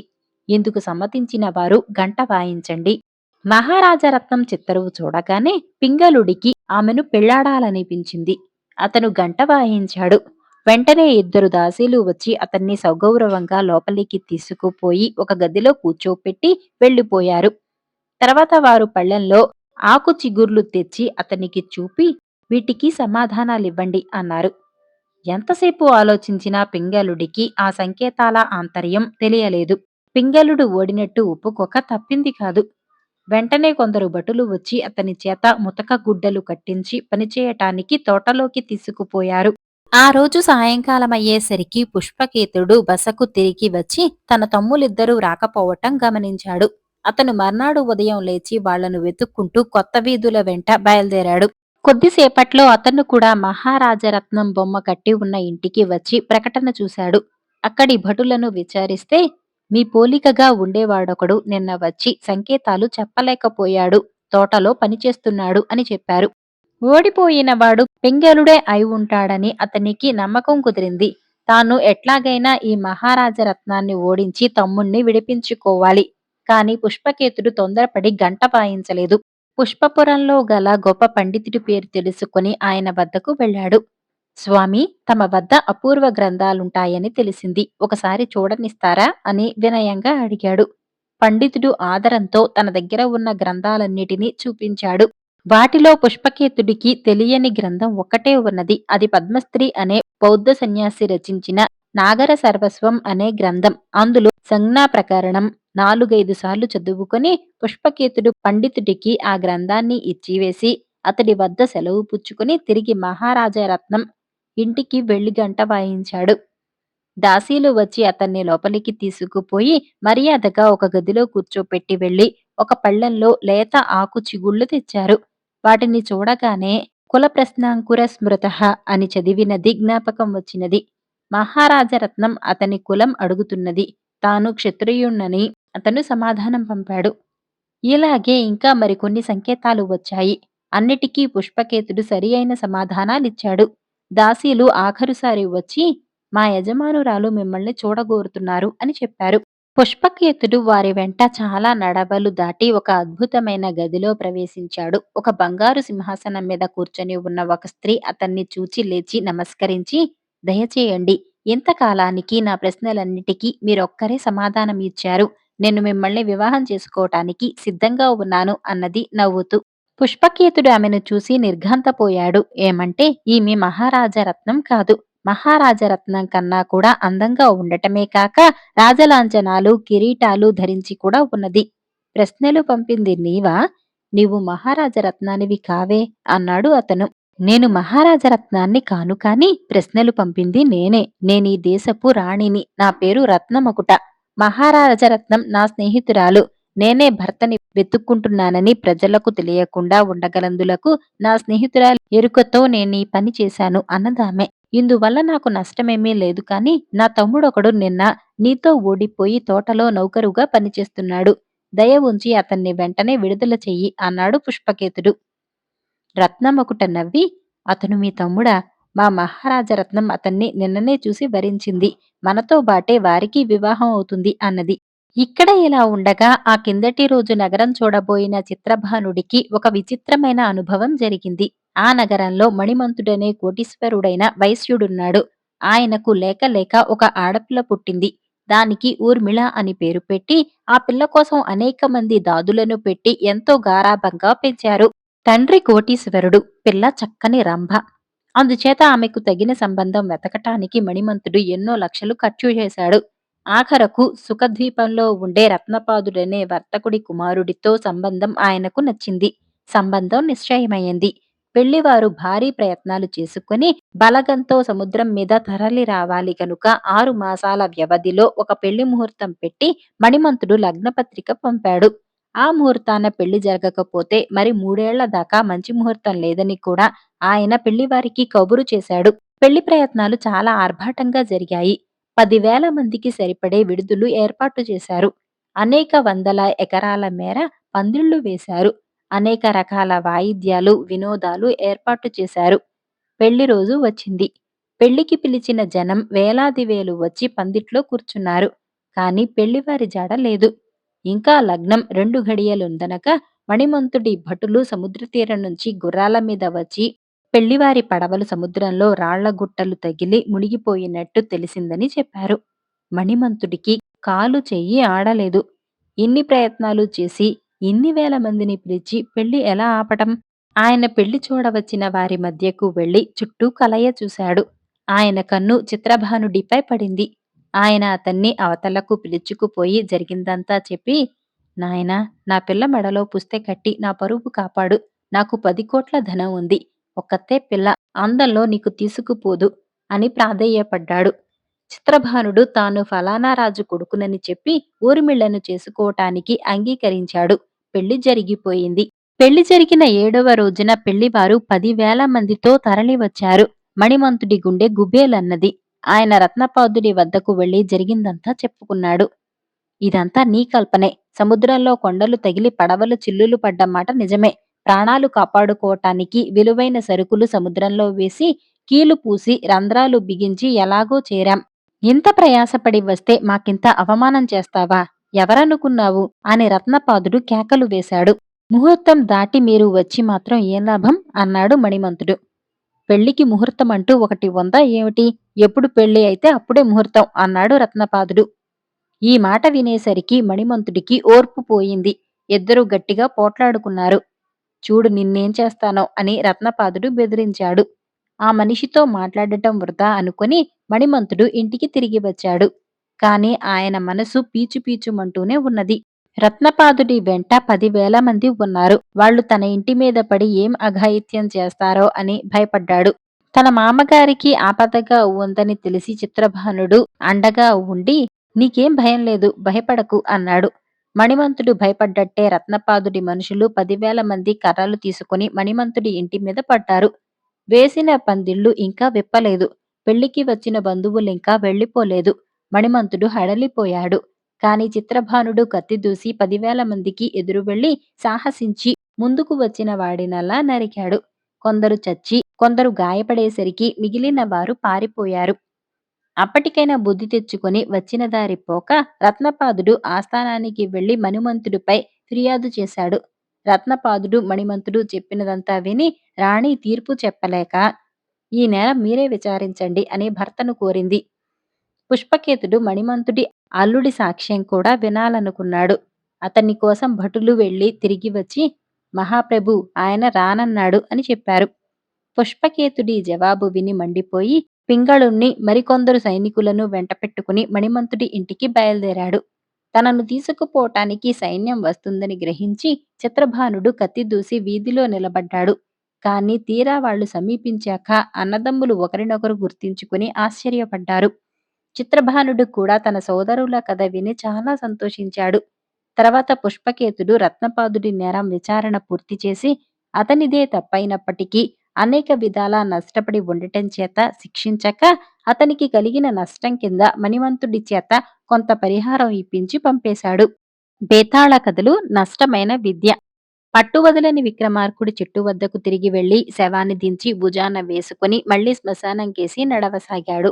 అప్పుడు శవంలోని బేతాళుడు, "రాజా, అర్ధరాత్రి వేళ హాయిగా హంసతూళిక తల్పాన పడుకొని నిద్రపోవలసిన నీవు ఈ విధంగా ఉపాసకుడిలాగా ఎందుకు శ్రమపడుతున్నావో నాకు తెలియదు. ఉపాసనలు ఎల్లప్పుడూ ఫలించవు. దానికి దృష్టాంతంగా ఒక విచిత్రమైన కథ చెప్పుతాను విను" అంటూ ఈ విధంగా కథ ఆరంభించాడు. పూర్వం ఉజ్జయిని నగరాన్ని చంద్రప్రభుడనే రాజు పరిపాలిస్తూ ఉండేవాడు. ఆయనకు దేవస్వామి అనే బ్రాహ్మడు మంత్రిగా ఉండేవాడు. ఎంతో ధనికుడైన ఆ మంత్రికి చంద్రస్వామి అనే ఒక కొడుకు ఉండేవాడు. వాడు చిన్నతనంలో సరిగానే చదువుకున్నాడు కాని పెద్దవాడవుతూనే జూదంలో పడిపోయాడు. అతనికి రాత్రింపగళ్ళు జూదం ఆడటం తప్ప ఇంకొక ఆలోచనే లేదు. ఒకనాడు అతను ఒక వీధిని పోతూ ఉండగా ఒక జూదపు అంగడి కనిపించింది. జూదగాళ్ల సందడి విని చంద్రస్వామి ఆ అంగడిలో ప్రవేశించాడు. నలుగురితో పాటు తాను కూడా జూదం ఆడసాగాడు. దురదృష్టం వల్ల అతని దగ్గర ఉన్న డబ్బంతా పోవటమే కాక అతను మిగిలిన వాళ్లకు బాకీ పడ్డాడు కూడా. వాళ్ళు సొమ్మిమ్మన్నారు. అతనెవరో వారికి తెలియదు. "నేను మంత్రిగారి కొడుకును, అంత తొందర చెయ్యరు. కాని ఆ మాట వాళ్లతో చెబితే తాను జూదం ఆడుతున్న సంగతి తండ్రికి తెలిసి తన పరువు, తండ్రి పరువు కూడా పోతుందని" చంద్రస్వామి ఏమీ అనక అన్నిటికీ తల ఒగ్గి ఊరుకున్నాడు. జూదరులు చంద్రస్వామి మీద ఆగ్రహించి కర్రలతో మెత్తగా తన్నారు. చంద్రస్వామి స్పృహ తప్పినట్టు పడిపోయాడు. జూదపు అంగడివాడు రాత్రిదాకా చూశాడు. పడిపోయిన చంద్రస్వామి కదలనే లేదు. అతను చచ్చిపోయి ఉంటాడని ఆ అంగడివాడికి భయమేసింది. అందుచేత వాడు అర్ధరాత్రి వేళ తన నౌకర్లను పిలిచి, "వీణ్ణి తెల్లారేలోపుగా అడవిలో ఏ పాడు నుయ్యో చూసి పారేసిరండి" అని చెప్పాడు. నౌకర్లు చంద్రస్వామిని మోసుకుని చీకటిలో అరణ్యానికి వెళ్లారు. ఎంత దూరం వెళ్లినా వారికి పాడుపడిన నుయ్య కాని గొయ్యి కాని కనపడలేదు. బరువేమో అడుగు అడుగుకు హెచ్చుతున్నట్టు తోచింది. "ఈ శవాన్ని ఇంకా ఎంత దూరం మోస్తాం? ఇక్కడెక్కడా నుయ్యి లేదు. వీణ్ణి ఇక్కడే వదిలిపోయి మనం మన యజమానితో నూతిలో పారేశామని చెప్పేద్దాం" అని కూడబలుక్కొని నౌకర్లు చంద్రస్వామిని అడవిలో ఒకచోట పడేసి తిరిగి వెళ్లిపోయారు. వెంటనే చంద్రస్వామి లేచాడు. కాని దెబ్బలతో శరీరమంతా నుజ్జు అయి ఉన్నది. అతను బాధతో నడుచుకుంటూ తెల్లవారేసరికి ఒక యోగి ఉండే ఆశ్రమం చేరాడు. యోగి అతన్ని చూడగానే, "రా నాయనా, శోషపోయినట్టున్నావు. నీకు కావలసిన భోజనం ఇస్తానురా" అని ఆహ్వానించాడు. నట్టడివిలో ఉండే ఈ జడదారి తనకు కావలసిన భోజనం ఎలా పెడతాడా అని చంద్రస్వామి ఆశ్చర్యపడ్డాడు. కాని ఆ యోగి అనేక సిద్ధులు కలవాడు. ఆయన ఒక శక్తిని ఆవాహన చేసి, "ఈ అతిథికి ఆతిథ్యం చెయ్యి" అన్నాడు. వెంటనే చంద్రస్వామి చుట్టూ ఒక బంగారు నగరం ప్రత్యక్షమైంది. అతని ఎదుట ఒక దివ్య భవనం కనిపించింది. ఆ భవనంలో నుంచి అనేక మంది స్త్రీలు వచ్చి, "అయ్యా, దయచేయండి" అని చంద్రస్వామిని ఆహ్వానించారు. అతను వారి వెంట వెళ్ళాడు. వారు అతని చేత చక్కగా స్నానం చేయించి కట్టుకోటానికి వెలలేని బట్టలిచ్చారు. అతని శరీరానికి అగరు గంధం పూశారు. తర్వాత అతనికి దివ్యమైన భోజనం పెట్టారు. భోజనం చేసేటప్పుడు ఒక దివ్య సుందరి వచ్చి అతని సరసనే కూర్చొని భోజనం చేసింది. భోజనం చేసి అతను హంసతూలికా తల్పం మీద పడుకొని నిద్రపోయాడు. బడలిక తీరి నిద్రలేచాక తాపీగా ఆ యువతిని గురించి విచారించుదామనుకున్నాడు. కాని అతను నిద్రలేచి చూసేసరికి ఎదురుగా యోగి ఉండే పర్ణశాల, చుట్టూ అడవి మాత్రమే ఉన్నది. నగరం లేదు. స్త్రీలు లేరు. భవనాలు లేవు. యోగి అతని దగ్గరకు వచ్చి, "ఏం నాయనా, ఆతిథ్యంలో ఏ లోటు రాలేదు కదా? నీకు అంతా సుఖంగా జరిగిందా?" అని అడిగాడు. తమ దయ వల్ల అంతా సుఖంగానే జరిగింది. కాని నేనొక దివ్య సుందరిని చూశాను. ఆమెతో పరిచయం చేసుకోవాలని నాకు కుతూహలంగా ఉంది అన్నాడు చంద్రస్వామి. పిచ్చివాడా, నీవు చూసిందంతా నిజమనుకున్నావా? అది నా విద్యా ప్రభావం చేత సృష్టించిన భ్రమ మాత్రమే అన్నాడు యోగి నవ్వుతూ. అయితే నా మీద దయ ఉంచి ఆ విద్యను నాకు కూడా దయచేయించండి మహానుభావా అని చంద్రస్వామి యోగిని వేడుకున్నాడు. నాయనా, ఈ విద్య సులువుగా అబ్బేది కాదు. దీనికోసం నీవు ప్రయత్నించలేవు. దీనికోసం నీటిలో మునిగి జపం చెయ్యాలి. ఈ జపంలో ఉన్న సాధకుణ్ణి మాయ చుట్టేస్తుంది. తాను మళ్ళీ పుట్టినట్టు, పెరిగి పెద్దవాడై పిల్లలను కనినట్టు భ్రమ కలుగుతుంది. అదంతా నిజమే అనుకొని వాడు తన సాధనను మరిచిపోతాడు. అలా మరిచిపోకుండా ఎవడైతే 24 పాటు ఆ భ్రమ జీవితం గడిపి ఆ భ్రమలోనే అగ్ని ప్రవేశం చేస్తాడో అటువంటి సాధకుడు విద్యను సాధించి నీటి నుండి బయటకు వస్తాడు. సామాన్యులకు ఈ విద్య సిద్ధించదు అన్నాడు. చంద్రస్వామి మొండిపట్టు పట్టి, అలా కాదు, విద్య నేను సిద్ధింపచేసుకుంటాను, మీరు అనుగ్రహించండి అన్నాడు. నీకు విద్య సిద్ధించకపోతే నీ సాధన విఫలం కావటమే కాక తగని వాడికిచ్చినందుకు నేను సాధించిన విద్య కూడా నష్టమైపోతుంది సుమా అని యోగి చంద్రస్వామిని హెచ్చరించాడు. తమకు ఎలాంటి నష్టమూ నేను కలుగనివ్వను అన్నాడు చంద్రస్వామి.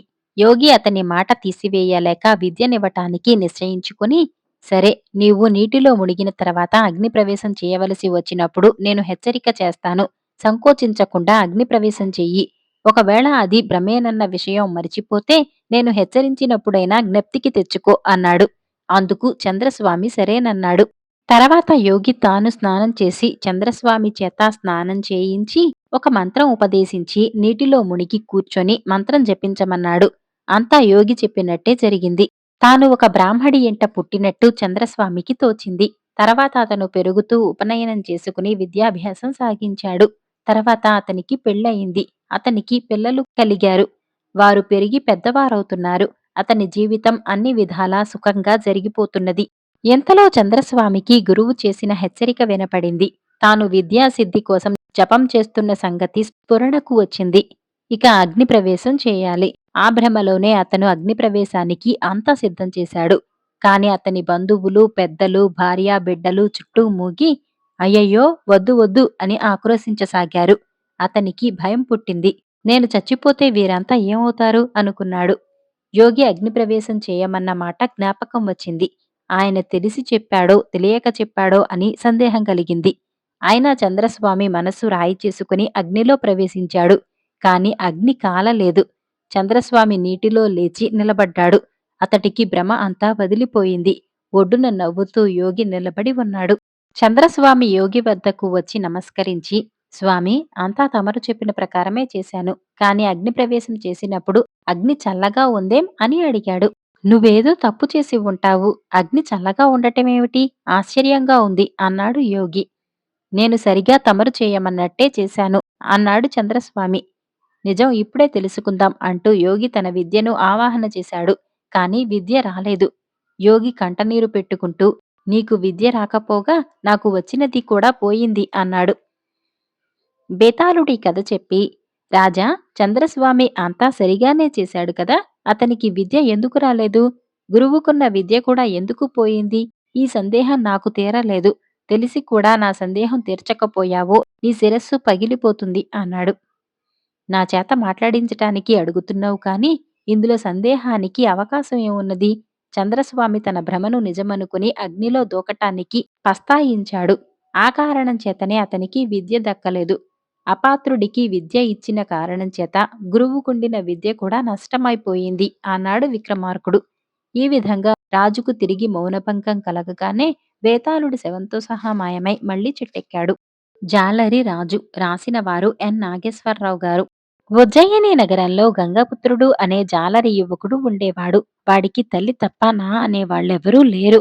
వాడు తల్లిని కంటికి రెప్పలా కాపాడుతూ ఉన్నంతలో తృప్తిగా జీవిస్తూ ఎదుటివారికి చేతనైన సహాయం చేస్తూ కాలం గడపసాగాడు.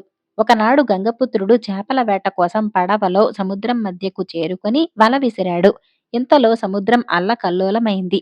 ఉవ్వెత్తున అలలు లేచి వాడి పడవను తలకిందులు చేశాయి. నీళ్లలోకి విసిరేయబడ్డ గంగపుత్రుడు ప్రాణాలు కాపాడుకోవటం కోసం ప్రయత్నించసాగాడు.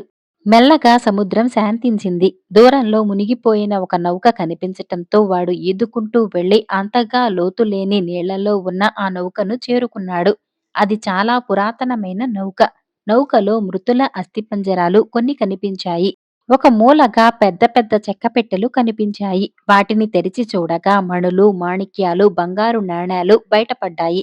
అంత సంపద మహారాజు ఖజానాలో సైతం ఉంటుందా అన్న అబ్బురపాటుకు లోనైన గంగపుత్రుడు కొన్ని బంగారు నాణేలు తీసి మూట కట్టుకుని నడుముకు చుట్టుకున్నాడు. నౌక ఉన్న ప్రాంతాన్ని జాగ్రత్తగా గుర్తుపెట్టుకున్నాడు. తర్వాత అలల మీద తేలుతూ కనిపించిన ఒక తెప్ప సహాయంతో ఒడ్డుకు చేరుకున్నాడు. గంగపుత్రుడు తెచ్చుకున్న బంగారు నాణాలతో కొంతకాలం సుఖంగా గడిచిపోయింది.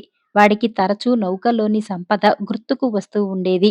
మరికొన్నాళ్లకు తెచ్చుకున్న బంగారు నాణేలు అయిపోవటంతో వాడు మళ్లీ నౌక నుంచి మరికొన్ని నాణేలు తెచ్చుకోవాలనుకున్నాడు. 2-3 రోజులకు సరిపడా ఆహార పదార్థాలు సిద్ధం చేసుకుని పడవలో సముద్రంలోకి బయలుదేరాడు. చాలాసేపు పయనించి నౌక మునిగి ఉన్న ప్రాంతాన్ని చేరుకున్నాడు. పడవకు లంగరు వేసి నీళ్లలోకి దూకాడు. నౌకలోకి చేరిన గంగపుత్రుడు కొన్ని బంగారు నాణేలు తీసుకుని బయలుదేరబోతూ ఉండగా, మిత్రమా, నాకో సహాయం చేయగలవా అన్న కంఠస్వరం వినిపించింది. ఉలిక్కిపడిన గంగపుత్రుడు వెనక్కు తిరిగి చూశాడు. ఒక అస్థిపంజరం కదులుతూ కనిపించింది. అవును మిత్రమా, మాట్లాడుతుంది నేనే. నేను మునిగిపోయిన ఈ ఓడ సరంగును. నా వాళ్ళు దరిద్రంతో అష్టకష్టాలు పడుతున్నారు. వాళ్లను వదిలి పంచభూతాలలో కలిసిపోలేక ఇలా నౌకలోనే ఉంటున్నాను. నువ్వు ఇక్కడి సంపదలోని కొంత భాగాన్ని వాళ్లకు అందజేశావంటే నేను ప్రశాంతంగా వెళ్ళిపోతాను అన్నది. నీ కోరిక తప్పక నెరవేరుస్తాను అని చెప్పిన గంగపుత్రుడు మరికొన్ని బంగారు నాణేలు తీసుకుని అతడి వారసుల వివరాలు అడిగి తెలుసుకుని అక్కడ నుంచి తిరుగు ప్రయాణమయ్యాడు. ఆ తర్వాత చనిపోయిన ఓడ సరంగు వారసుల వివరాలు ఆరా తీశాడు. వాళ్ళు పుట్టెడు దరిద్రంతో కష్టాలు అనుభవిస్తున్నారు. తాను ఎవరైనది బయటపెట్టకుండా రహస్యంగా వారికా బంగారు నాణేలు అందజేశాడు. మరికొన్నాళ్లకు తర్వాత వెళ్లి చూస్తే వాళ్ళందరూ సంతోషంగా కనిపించారు. అప్పుడు గంగపుత్రుడికి ఒక సత్యం స్ఫురించింది. రాజ్యంలో చాలా మంది పేదరికంతో మగ్గుతున్నారు. వాళ్ళందరికీ సహాయం చేయాలనిపించింది. పడవలో సముద్రంలోకి వెళ్లి నౌక నుంచి పెద్ద మొత్తంలో బంగారం తెచ్చి పేద సాదలకు రహస్యంగా అందజేశాడు. దాంతో వాళ్ళ దరిద్రం తీరింది. ఇలా ఉండగా రాజ్యంలోని కొందరు ఉన్నట్టుండి స్థితిమంతులైపోతున్నారని, దానికి కారణం తెలియటం లేదని వేగులు రాజు వేళాంగుడికి సమాచారం అందించారు. అది రాజుకు అమితాశ్చర్యం కలిగించింది. అలాంటి వారికి ఎవరో రహస్యంగా సహాయం చేస్తూ ఉంటారని, అలా చేస్తున్న వారెవరో కనుగొనమని రాజు మంత్రిని ఆదేశించాడు. మంత్రి ఈ విషయం కనుగొనటానికి మరికొంతమందిని నియమించాడు. ఆ పని గంగపుత్రుడు చేస్తున్నాడన్న సంగతి పక్షం రోజుల్లో బయటపడింది. ఒక జాలరి ఎక్కడి నుంచి అంత బంగారం తెస్తున్నాడు? తెచ్చిన బంగారాన్ని తను ఉంచుకోకుండా పేదలకు ఎందుకు పంచిపెడుతున్నాడు? ఇందులో ఆంతర్యం ఏదో ఉందని భావించిన రాజు గంగపుత్రుణ్ణి పిలిపించి వివరణ అడిగాడు. గంగపుత్రుడు, మహారాజా, కొన్నేళ్ల క్రితం చేపలు పట్టడానికి వెళ్లిన నేను ప్రమాదవశాత్తు నడి సముద్రంలో మునిగిపోయినప్పుడు సముద్ర జలాలలో ఎప్పుడో మునిగిపోయిన నౌకను చూశాను. అందులో బంగారు నాణేలు ఉండటం గమనించి కొంత తెచ్చుకొని సొంతానికి వాడుకున్నాను. ఆ తర్వాత నౌకలోని ఒక ప్రేతాత్మ కోరిక మేరకు పేదరికంతో అలమటిస్తున్న అతడి బంధువులకు కొంత బంగారం తెచ్చి ఇచ్చాను. వాళ్ళు దరిద్రం నుంచి బయటపడి సుఖజీవనం సాగించటం నాకెంతో తృప్తిని, ఆనందాన్ని కలిగించింది. అందువల్ల నిరుపేదలకు బంగారం తెచ్చి ఇవ్వటం మొదలుపెట్టాను అన్నాడు. ఆ మాట వినగానే సభలోని మంత్రి భుజంగరాయుడు లేచి నిలబడి ఆవేశంతో ఊగిపోతూ, ఈ జాలరి సముద్రంలో కనిపించిన సంపదను మహారాజుకు తెలియపరచకుండా సొంతానికి వాడుకున్నాడు. అంతటితో ఆగకుండా రాజుగారి అనుమతి లేకుండా దానిని తనకు ఇష్టమైన వారికి అందించి తాను రాజుకన్నా గొప్పవాడని చూపుకోవటానికి ప్రయత్నించాడు. ఇది అంతకన్నా ఘోరం అన్నాడు. మంత్రి ప్రజల సమస్యలను రాజుగారి దృష్టికి రానియకుండా అడ్డుపడుతూ తను మాత్రం విలాస జీవితం గడుపుతున్న స్వార్థపరుడు. అతడి మాటలు విన్న రాజు గంగపుత్రుడి కేసి చూస్తూ నౌకలోని సంపద గురించి నాకెందుకు తెలియచేయలేదు అని అడిగాడు. నౌకలోని సంపద గురించి మొదట తమకు తెలియపరచాలని అనుకున్నాను. అయితే ఖజానాలో సంపదలు మూలుగుతున్న మన రాజ్యంలోనే కొందరు కటిక దరిద్రం అనుభవిస్తున్నారు. అంటే తమ దృష్టి వాళ్ళ మీదకి సారించలేదనే కదా అర్థం. ఇప్పుడు కొత్తగా సంపదలు వచ్చినా అవి పేదలకు అందగలవన్న నమ్మకం లేకే ఆ సహాయం ఏదో నేనే రహస్యంగా చేయటానికి పూనుకున్నాను. అది అపరాధమని భావిస్తే ప్రభువులు క్షమించాలి అన్నాడు గంగపుత్రుడు వినయంగా. వాడి మాటలు విన్న రాజు కొంతసేపు మౌనంగా ఆలోచించాడు. ఆ తర్వాత తల పంకించి, గంగపుత్ర, అంతులేని సంపదలు చూసి కూడా ఆశకు పోకుండా నిరుపేదలకు సహాయం చేసిన నీ పరోపకార బుద్ధి శ్లాఘనీయం. అంతేకాదు నీ చర్యతో నా కళ్ళు తెరిపించావు. నేను ప్రజల గురించి అంతగా పట్టించుకోపోవటానికి ప్రధాన కారణం నా వృద్ధాప్యం. నా వయోభారాన్ని అడ్డంగా పెట్టుకుని మంత్రి వంటి వారు చేస్తున్న అవాంఛనీయ కృత్యాలు నేను ఎరుగనిది కాదు. సంతానం లేని నేను తగున వారసుడి కోసం అన్వేషిస్తున్నాను. విద్యాగంధం లేకపోయినా ప్రజల క్షేమమే పరమావధిగా భావించే నిన్ను మించిన వారసుడు మరొకడు ఉండడు. నా కోరిక మన్నించి రాజ్యభారం స్వీకరించు. రాజగురువు నేను నీకు తగిన సలహాలిస్తాము. ఈ క్షణమే భుజంగరాయుణ్ణి మంత్రి పదవి నుంచి తొలగిస్తున్నాను అన్నాడు. రాజు మాటలకు సభికులు హర్షధ్వానాలు చేశారు. ఆ తర్వాత గంగపుత్రుడి నాయకత్వంలో నౌకలోని సంపదలు రాజధానికి తరలించబడ్డాయి. నదులకు ఆనకట్టలు కట్టి కాలువలు తవ్వించి నీరు మళ్లించటంతో ఉజ్జయిని సస్యశ్యామలమైంది. అనతి కాలంలోనే పేదరికం నిర్మూలించబడింది. ఒక శుభముహూర్తాన గంగపుత్రుడికి రాజ్య పట్టాభిషేకం జరిగింది. అతడు జాలరి రాజుగా పేరు గడించాడు. తిక్కకు శాస్తి. ఒక యాత్రికుడు ఒక అడవి మార్గాన వెళుతూ ఉండగా దారిలో చీకటి పడింది. ఇప్పుడు ఏం చేయటమా అని అతడు దిక్కులు చూసేంతలో ఒక కుటీరం కనపడింది. యాత్రికుడు ఆ కుటీరంలో ప్రవేశించాడు. అక్కడ ఒక మనిషి వంట చేసుకుంటున్నాడు. ఒక మూల ఒక పిల్లి చుట్ట చుట్టుకుని పడుకొని ఉంది. అయ్యా, పరదేశిని, యాత్రికుణ్ణి, ఈ రాత్రికి నాకింత తిండి పెట్టి ఇక్కడ పడుకొనిస్తే మీ మేలు మరువను అన్నాడు యాత్రికుడు. అందుకేమీ నాకు అభ్యంతరం లేదు కాని నాకొక ఆచారం ఉన్నది. మా ఇంటికి అతిథిగా వచ్చేవాడు నేను వేసే ప్రశ్నలకు సరి అయిన సమాధానం ఇవ్వాలి. లేకపోతే చెంప వాయిస్తాను అన్నాడు గృహస్థు. అందుకు యాత్రికుడు సరేనన్నాడు. అయితే తలుపు మూసి లోపలికి వచ్చి కాసేపు చలి కాచుకో, ఇంతలో వంట అవుతుంది అన్నాడు గృహస్థు. కొంతసేపటికి ఆయన వంట పూర్తి చేసి తనకు అతిథికి వడ్డన చేశాడు. ఇద్దరూ కడుపు నిండా తిన్నారు. మాటల మధ్యలో గృహస్థు తన అతిథికి మూలనున్న పిల్లిని చూపించి అదేంటి అని అడిగాడు. ఈ మానవుడు ఇంత చిన్న పిల్లవాడిలాగా అడుగుతున్నాడేమో అని ఆశ్చర్యపడుతూ యాత్రికుడు అది పిల్లి కదా అన్నాడు. కాదు, అది శుచిత్వం, తెలిసిందా అంటూ గృహస్థు అతిథి చెంప మీద ఒక్కటి వేశాడు. ఈ వింత ప్రవర్తనకు యాత్రికుడు ఆశ్చర్యపోయాడు. ఇంతలో గృహస్థు మళ్లీ యాత్రిడికేసి తిరిగి నీటి కుండను చూపుతూ అందులో ఏముంది అన్నాడు. నీరు అన్నాడు యాత్రికుడు. కాదు, అందులో ఉన్నది మంచితనం అంటూ గృహస్థు మళ్లీ యాత్రికుడి చెంప మీద కొట్టాడు. కాసేపయ్యాక గృహస్థు మళ్లీ ఆ పొయ్యిలోది ఏంటి అన్నాడు. నిప్పు అన్నాడు యాత్రికుడు. కాదు, సౌఖ్యం అన్నాడు గృహస్థు. మళ్లీ అతిథి చెంప మీద దెబ్బపడింది. ఈసారి గృహస్థు ఇంటి కప్పు కేసి చూపి అదేంటి అన్నాడు. కప్పు అని యాత్రికుడు సమాధానం చెప్పాడు. కాదు, ఎత్తు. మళ్లీ యాత్రికుడి చెంప పేలింది. యాత్రికుడు లేచి నా బుర్రంతా వేడెక్కింది, ఒక్కసారి బయటకు వెళ్లి చల్లగాలి అనుభవించి వస్తాను అంటూ తలుపు తెరుచుకుని బయటకు వెళ్లాడు.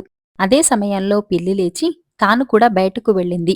యాత్రికుడు ఆ పిల్లిని పట్టుకుని దాని తోకకు చితుకులు అంటగట్టి నిప్పు అంటించి దాన్ని కప్పు మీదికి ఎక్కించాడు. తర్వాత అతను లోపలికి వచ్చి గృహస్థుతో అయ్యా, మీ శుచిత్వం సౌఖ్యాన్ని వెంటపెట్టుకుని ఎత్తుకుపోయింది. మంచితనంతో సౌఖ్యాన్ని అరికట్టండి అన్నాడు. గృహస్థుకు ఈ మాట కొంచెం కూడా అర్థం కాలేదు. ఆయన చిరాకుగా ఏమిటా అర్థంలేని మాటలు, సరిగా చెప్పి ఆడవరాదా అన్నాడు. బుద్ధిహీనుడా, నీ ఇంటి కప్పు నిప్పంటుకున్నది, వెళ్ళి ఆర్పుకో, నీ ఆతిథ్యం చాలు, నా దారిన నేను పోతున్నాను అంటూ యాత్రికుడు గృహస్థును పట్టుకుని దవడలు ఎడాపెడా వాయగొట్టి ఆ చీకట్లోనే పడి వెళ్ళిపోయాడు. సామాన్యుడు మహానుభావుడు. రాసినవారు శ్రీరామ కమల్ గారు. దేశాటన చేస్తున్న సాధువొకడు లక్ష్మీపుర గ్రామానికి వచ్చి చెరువు కట్టపై ఉన్న మర్రి చెట్టు కింద నివాసం ఏర్పరచుకున్నాడు. ఆయన రోజూ గ్రామస్తులకు వేదాంత బోధ చేస్తూ ఉండేవాడు. ప్రతిరోజు వంతుల వారీగా గ్రామస్తులాయనకు భోజనం పెట్టేవారు. సాధు ఒక రోజున లక్ష్మయ్య అనే అతని ఇంట భోజనం చేస్తున్నాడు. ఆ సమయంలో లక్ష్మయ్య ఇంటికి గురువులనేవాడు వచ్చి, అయ్యా, మీ బాకీ అన్న ప్రకారం రేపటికి తీర్చవలసి ఉంది. కానీ సమయానికి డబ్బు అందలేదు. మరొక నెల రోజులు గడువు కావాలి అన్నాడు. వెంటనే లక్ష్మయ్య గురువుల్ని, నువ్వు మాట నిలకడలేని మనిషివి. నీలాంటి వాడికి అసలు డబ్బు అప్పివ్వకూడదు అంటూ కోపావేశంతో నానా మాటలు అని తిట్టి పంపించేశాడు. సాధువు ఇది చూసి లక్ష్మయ్యతో, నాయనా, కోపం అనర్ధహేతువు. దానిని నిగ్రహించుకోవాలి. ఎంతకు నువ్వు గురువుల్ని తిట్టి సాధించిందేముంది? నీ అక్కసు కొంత తీరిందే తప్ప దానివల్ల నీకు చేరవలసిన డబ్బు ముందుగా రాదు కదా అన్నాడు. లక్ష్మయ్య సాధువుకు వినయంగా నమస్కరించి, స్వామీ, నేను తిట్టానని ఎవరూ బాధపడరు. ఎందుకంటే నా కోపం క్షణికం. ఎవరినైనా సరే ఇలా తిట్టి అలా మరిచిపోతాను. వాళ్ల మీద నాకే విధమైన పగ ఉండదు అన్నాడు. అప్పుడు సాధువు లక్ష్మయ్యను మెచ్చుకుని, కోపాన్ని నిగ్రహించుకోవటం మంచిది. కాని కోపం క్షణికమే అయితే చాలా గొప్ప విశేషం. పైగా నీ మనసులో ఎదుటివారి మీద కోపముండకపోవటం మరింత గొప్ప విశేషం అని చెప్పి ఇంకా ఏదో చెప్పబోతుండగా అక్కడికి లక్ష్మయ్య స్నేహితుడు రుద్రయ్య వచ్చాడు. వాడు సాధువును చూస్తూనే, పనిచేయకుండా ఇతరుల కష్టం మీద బ్రతికే సోమరులను చూస్తే నాకు అసహ్యం. నువ్విలాంటి వాళ్లకు తిండి పెట్టటం బుద్ధిగల పనేమీ కాదు అన్నాడు. దీనికి లక్ష్మయ్య నొచ్చుకుని క్షమాపణ కోరబోతే సాధువు వారించి, ఎవరి అభిప్రాయం వారిది. ఇందుకు ఎవరినీ తప్పుపట్టరాదు అంటూ చిరునవ్వు నవ్వి వెళ్ళిపోయాడు. ఆ తర్వాత కొన్నాళ్లకు లక్ష్మయ్య సాధువును చూసేందుకు ఆయన నివాస స్థానమైన మర్రి చెట్టు దగ్గరకు వెళ్ళాడు. ఆ సమయంలో అక్కడ అతడికి అదే గ్రామం వాడైన పుల్లయ్య కనిపించాడు. పుల్లయ్యను చూస్తూనే లక్ష్మయ్య వాడి భుజం పట్టుకుని, ఏరా, ఎన్నాళ్లని తప్పించుకుని తిరుగుతావు? ఇప్పుడు దొరికిపోయావు చూడు. ఈ రోజుతో నువ్వో నేనో తేలిపోవాల్సిందే అన్నాడు. సాధువు వెంటనే జోక్యం చేసుకుని, శాంతం నాయనా, శాంతం. అసలేం జరిగిందో చెప్పు అన్నాడు. లక్ష్మయ్య పుల్లయ్యను వదిలి, స్వామి, నెల్లాళ్ల క్రితం నేను గుడిలో పూజ చేస్తుంటే పూజారి మెచ్చుకున్నాడు నా దైవభక్తిని. అక్కడ ఉన్న పుల్లయ్య చెడ్డ పనులు చేసే వాళ్లకే దైవభక్తి ఎక్కువగా ఉంటుంది అని వెంటనే అక్కడ్నుంచి పారిపోయాడు. అక్కడున్న వాళ్లందరూ వీడి మాటలకు హేళనగా నవ్వారు. నాకెంతో అవమానమైంది అని చెప్పాడు. సాధువు పుల్లయ్యను మందలించి, ఎదుటివారిని నొప్పించే మాటలనటం తగదు అన్నాడు. ఇంతలో రుద్రయ్య అక్కడకు వచ్చి, స్వామి, సాధుపురుషుల గొప్పతనం అర్థం కాక మిమ్మల్నొక రోజున చాలా కించపరిచాను. నన్ను మన్నించండి అంటూ సాధువు కాళ్లమీద పడ్డాడు. సాధువు మందహాసం చేసి, మన్నించటానికి నువ్వు చేసిన అపరాధమేమిటో నాకు తెలియదు నాయనా. నీకొచ్చిన కష్టమేమైనా ఉంటే చెప్పు. నా శక్తి కొద్దీ సహాయపడతాను అన్నాడు. జరిగిందేంటంటే, రుద్రయ్య భార్యకు జబ్బు చేసింది. అది మామూలు జబ్బు కాదని, దుష్టగ్రహం సోకిందని కొందరన్నారు. సాధువు వల్ల తప్ప ఆ దుష్టగ్రహం తొలగిపోదని అంతా అంటే మరొక మార్గం లేక రుద్రయ్య సాధువు దగ్గరకు వచ్చాడు. సాధువు రుద్రయ్య ఇంటికి వెళ్లి మంత్రోచ్చారణ చేసి రుద్రయ్య భార్యను దీవించాడు. మర్నాటికల్లా ఆమె కోలుకుని మామూలు మనిషి అయింది. ఇది చూసిన లక్ష్మయ్య ఆశ్చర్యపడి సాధువు దగ్గరకు వెళ్ళి, స్వామి, మిమ్మల్ని అకారణంగా నిందించిన రుద్రయ్యను క్షమించి మేలు చేశారు. మీరు నిజంగా మహానుభావులు అన్నాడు. ఇందుకు సాధువు నవ్వి, నేను నీలాంటి వాడినే. నువ్వు ఎదుటివాళ్లను తిట్టి మరచిపోతావు. నేను ఎదుటివాళ్లు తిడితే వెంటనే మరచిపోతాను. అకారణంగా ఎవరినైనా తిడితే అది జీవితకాలం నన్ను బాధిస్తుంది. అందుకే ఎవర్ని తిట్టకుండా జాగ్రత్త పడతాను అన్నాడు.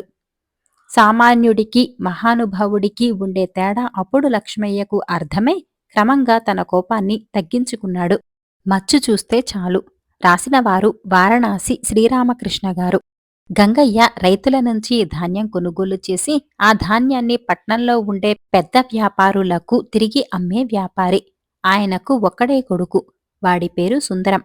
వాడికి ఎంత ప్రయత్నించినా పెద్ద చదువులు వంట పట్టవని గ్రహించిన తర్వాత గంగయ్య తను వ్యాపార పనులపై తిరిగేటప్పుడు సుందరాన్ని కూడా వెంట తీసుకువెళుతూ వాడికి వ్యాపారంలోని మెళుకువలు నేర్పాలని నిర్ణయించుకున్నాడు.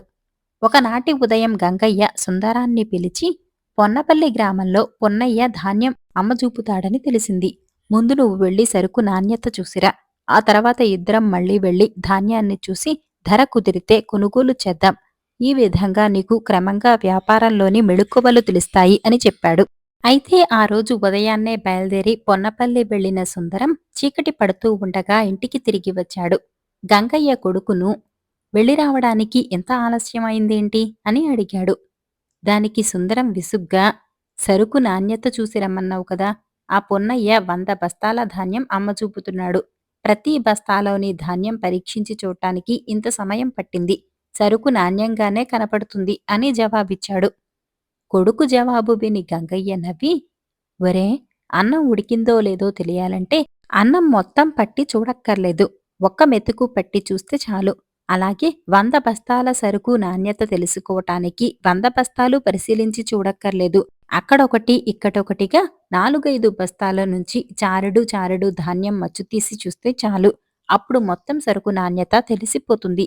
అర్థమైందా అన్నాడు. ఓ, అర్థమైంది అంటూ సుందరం తల ఊపాడు. మర్నాటి ఉదయం లేస్తూనే గంగయ్య ఏదో పనిమీద పొరుగురు వెళ్లి సాయంకాలానికి తిరిగి వచ్చాడు. తిరిగి వచ్చిన తండ్రితో సుందరం, నాన్నా, మన వద్ద ధాన్యం కొనుగోలు చేసిన నాగయ్య పట్నం నుంచి వచ్చి తను ఇవ్వవలసిన బాకీ తాలూకు 20,000 రూపాయలు జమ చేసి రసీదు తీసుకువెళ్లాడు. డబ్బును ఎనపెట్టిలో భద్రం చేశాను అని చెప్పాడు. అలాగా, ఆ నాగయ్య బాకీ చాలా కాలంగా వసూలు కాకుండా ఉన్నది. రేపు నేను ఆ బాకీ వసూలు పనిమీదే పట్నం వెళ్దామనుకుంటున్నాను. ఆ శ్రమ తప్పింది. పోతే ఆ నాగయ్య ఒట్టి నక్క జిత్తులా మారివాడు. ఇచ్చిన డబ్బు సరిగ్గా లెక్క వేశావా? తేడా ఏం లేదు కదా అని అడిగాడు. అందుకు సుందరం ధీమాగా, తేడా అంటూ ఏమీ లేదు. ఆ నాగయ్య 20,000 రూపాయలను 1000కి ఒక సంచిగా 20 సంచుల్లో ఇచ్చాడు. నిన్న నువ్వు చెప్పిన ప్రకారం అన్ని సంచుల్లోని డబ్బు లెక్కపెట్టి చూడనవసరం లేదు కదా. మచ్చుకు 2-3 సంచులు చూస్తే చాలు. ఆ పని చేశాను. లెక్క సరిగ్గా ఉన్నది. అందువల్ల నాగయ్య బాకీకి చెల్లు రసీదు ఇచ్చి డబ్బు ఇనప్పెట్టెలో దాచాను అన్నాడు. ఇది వింటూనే గంగయ్య కంగారు పడుతూ డబ్బు సంచులన్నింటినీ ఇనప్పెట్టెలో నుంచి బయటకు తీసి లెక్కవేసి 2,000 రూపాయలు తగ్గినట్లు తెలుసుకుని సుందరం కేసి ఒక్కసారి గుడ్లురుముతూ చూసి గొల్లుమన్నాడు. తండ్రికి తనపై కోపం వచ్చిందని గ్రహించిన సుందరం ఇంట్లోంచి బయటకు పోతూ, ఈ పెద్దవాళ్లున్నారే, బహు విచిత్రమైన మనుషులు. వాళ్ళు చెప్పేది ఒకటి, చేసేది ఒకటి. చెప్పినట్టే చేసిన కోపాలు తాపాలు, ఛీ అనుకున్నాడు. విచిత్ర వీణ. రాసినవారు ఆర్ పట్టాభిరామరాజు గారు. సంగీతపురిలో ఒక సంగీత విద్వాంసుడు కూడా లేడు. సంగీత వాయిద్యాలను విక్రయించే ఒక దుకాణం ఆ గ్రామంలో ఉండటం వల్ల ఆ ఊరుకు ఆ పేరొచ్చింది. వీణ, పిల్లనగ్రోవి, మృదంగం ఇలా ఏ వాయిద్యం కావలసి వచ్చినా ఆ దుకాణంలో తప్పక దొరుకుతాయి.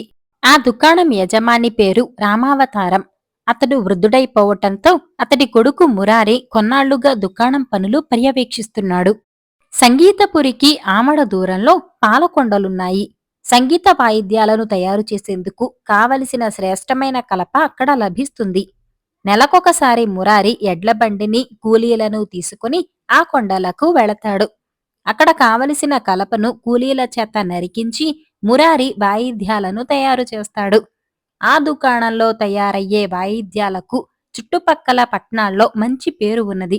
ఒకరోజు ఆ దేశాన్నేలే మహారాజు కుమార్తె చారులత శ్రేష్టమైన టేకు కొయ్యతో తయారు చేసిన మంచి వీణ కావాలని తన భటుణ్ణి పంపింది.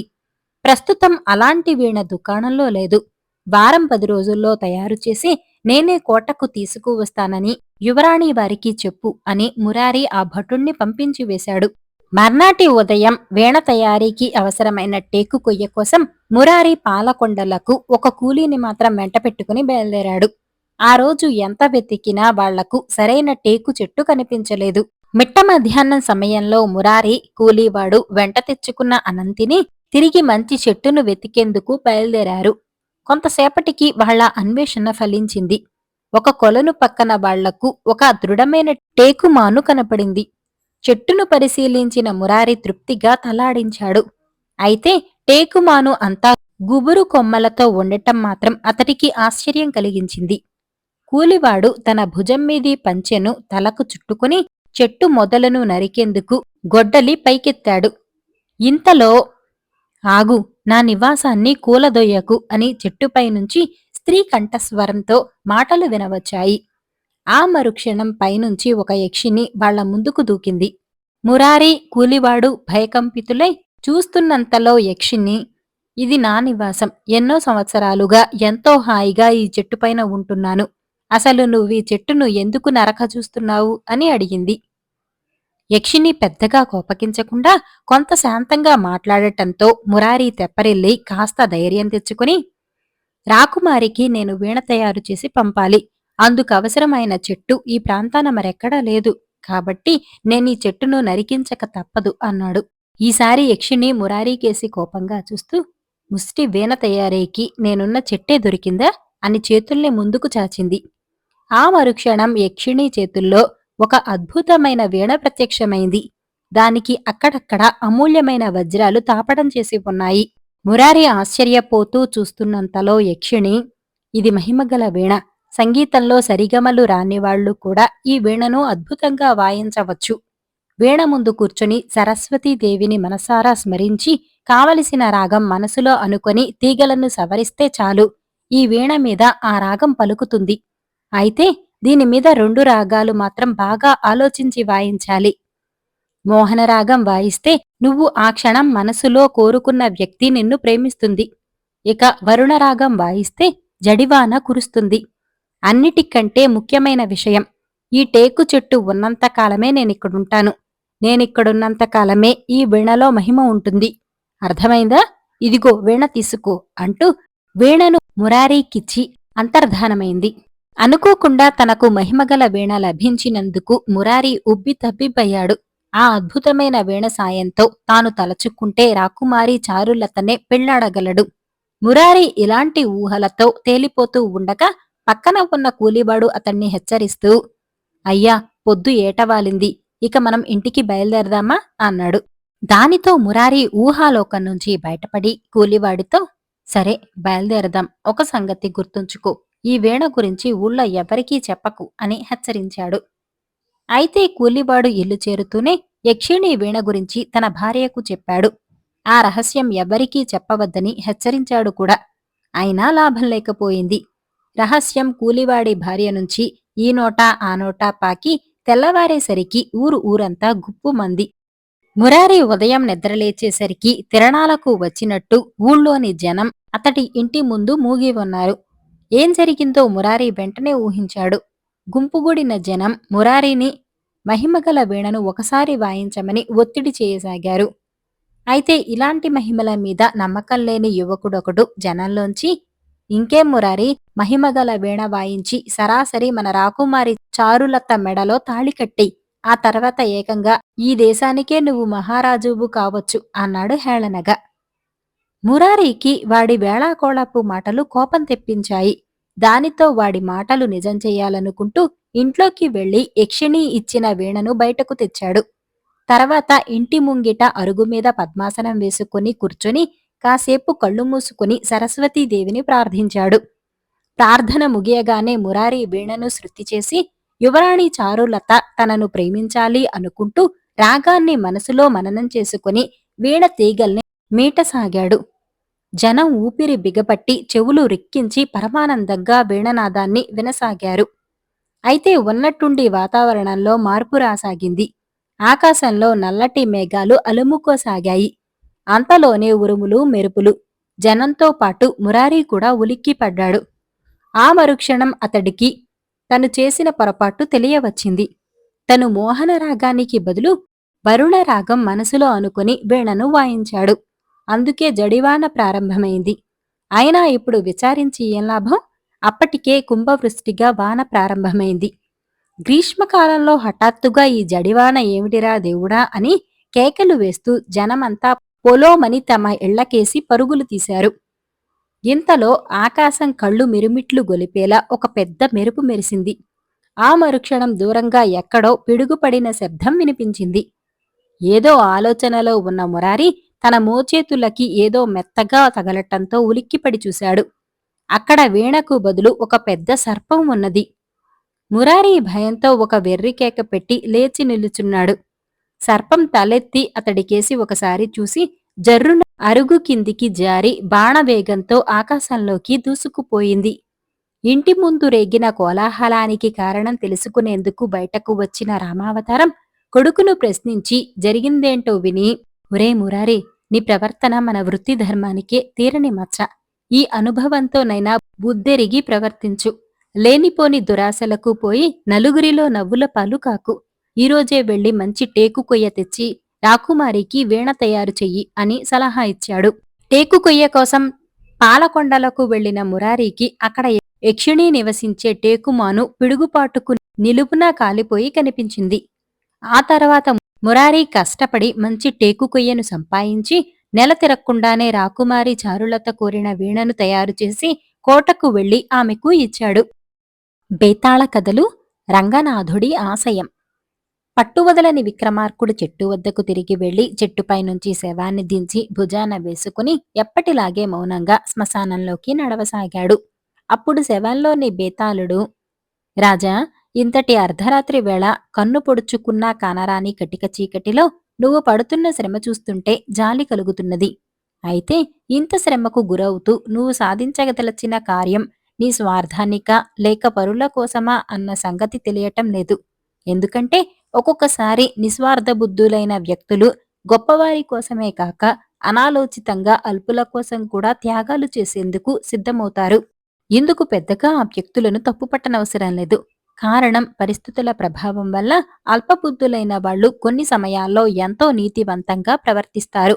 ఇందుకు ఉదాహరణగా రంగనాథుడనేవాడి కథ చెప్పుతాను. శ్రమ తెలియకుండా విను అంటూ ఇలా చెప్పసాగాడు. రామవరం గ్రామంలో రంగనాథుడు పెద్ద భూస్వామి. ఆయన రోజూ తన చుట్టూ చేరిన వారికి ఎన్నో కబుర్లు, కథలు చెబుతూ ఉండేవాడు. వినడానికవి ఇంపుగా ఉండటం వల్ల చాలామంది రోజూ సాయంత్రం ఆయన ఇంటి అరుగుల మీద చేరేవారు. రంగనాథుడు ఒకరికి సహాయపడే మనిషి కాదు. ఆయన తన కబుర్లలో ఎదుటివాడికి హాని చేయటం ఎంత తప్పు, మేలు చేయటమూ అంతే తప్పు. ఎవడి బ్రతుకు వాడు బ్రతకటంలోనే మనిషికి, ప్రపంచానికి ఎంతో మేలుంది అని చెప్తూ ఉండేవాడు. ఈ మాటలు వినటం వల్ల క్రమంగా రాయవరం గ్రామస్తుల్లో ఉపకార బుద్ధి నశించిపోసాగింది. ఇలా ఉండగా ఆ గ్రామానికి సాధువొకడు వచ్చి, ఎదుటివాడి కోసం బ్రతకటంలోనే మనిషి గొప్పతనముంది, అలాంటి మనిషి ఈ లోకంలో సుఖపడటమే కాక ప్రాణం పోయాక స్వర్గానికి వెళ్లి అక్కడ సుఖపడతాడు అంటూ నీతిబోధలు చేసి కొన్ని ఉదాహరణలు కూడా చెప్పి వెళ్ళాడు. ఆయన ప్రభావం గ్రామస్తుల మీద బాగా పడింది. చాలామంది పుణ్యకార్యాలు చేయాలనుకున్నారు. ఆ గ్రామంలో వీరన్న అనే యువకుడున్నాడు. చిన్నతనంలో ఇల్లు కూలి వాడి తల్లిదండ్రులు మరణించారు. వాడి కాలొకటి దెబ్బతిని కుంటివాడైపోయాడు. ఏ పని చేయలేక వాడు అడుక్కొని తింటూ అతి కష్టం మీద రోజులు గడుపుతున్నాడు. ఇప్పుడు వీరన్నకు దూరపు బంధువైన ధర్మన్న వాడిని తన ఇంట్లో ఉంచుకొని పోషించాలనుకొని ఆ విషయం ముందుగా రంగనాథుడి చెవిని వేశాడు. ఇంట్లో ఉంచుకొని పోషిస్తే వీరన్న సోమరిగా తయారవుతాడు. ఏదో విధంగా తన పొట్ట తాను పోషించుకుంటున్న వీరన్న ఇతరుల మీద ఆధారపడకుండా చేయాలంటే నా దగ్గరకు పంపు, మా ఇంట్లో ఉంటాడు. నేను వాడికి వెదురు బుట్టలు, తడికలు అల్లడం నేర్పిస్తాను. మన గ్రామం వాళ్ళందరూ వెదురు సరుకు వాడి దగ్గరే కొనుక్కోవాలి. ఇంకా మిగిలిపోయిన సరుకు పట్నంలో అమ్మి పెట్టాలి. సాయమంటే అలా ఉండాలి అన్నాడు రంగనాథుడు.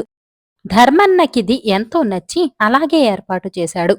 రంగనాథుడి భార్య మాత్రం వీరన్నను ఉచితంగా పోషించాలని గింజుకుంటూ ఉంటే ఆయన ఓదార్చి, వెరిదానా, వెదురు సరుకు వ్యాపారం ఎంత లాభసాటిగా ఉంటుందో నీకు తెలియదు. గ్రామం వాళ్లంతా సరుకు మన దగ్గరే కొంటారు. అందువల్ల అమ్మకం కూడా పెద్ద సమస్య కాదు. వీరన్నకు రోజు 3 పూటలా తిండి ఖర్చు పోగా వాడికి కొంత డబ్బిచ్చినా ఇంకా మనకు లాభం ఉంటుంది అని చెప్పాడు. ఇది నిజమని రుజువు కావటంతో ఆమె సంతోషించింది. రంగనాథుడికి బాగా పేరు వచ్చింది. ఆ తర్వాత సుధాముడనేవాడు గ్రామంలో వెంకటేశ్వర స్వామికి గుడి కట్టించాలనుకున్నాడు. రంగనాథుడు అతడికి సలహా చెబుతూ, గ్రామంలో ఇప్పటికే రామాలయం ఉంది. అది పాడుపడి ఉంది. మీకందరికీ అంత భక్తిగా ఉంటే ఆ ఆలయాన్ని నేనే బాగు చేయిస్తాను. శ్రీరాముడైనా వెంకటేశ్వరుడైనా అందరూ మహావిష్ణు ప్రతిరూపాలే. అయినా ఆలయ ఆవరణలో శ్రీ వెంకటేశ్వరునికి ఒక మందిరం నిర్మిస్తాను. భక్తులు క్రమం తప్పకుండా వస్తూ ఉంటే ఆలయం కలకలలాడుతుంది. మీరు ఆలయం నిర్మించటానికి కావలసిన డబ్బు దానిని నాకు ఇవ్వండి.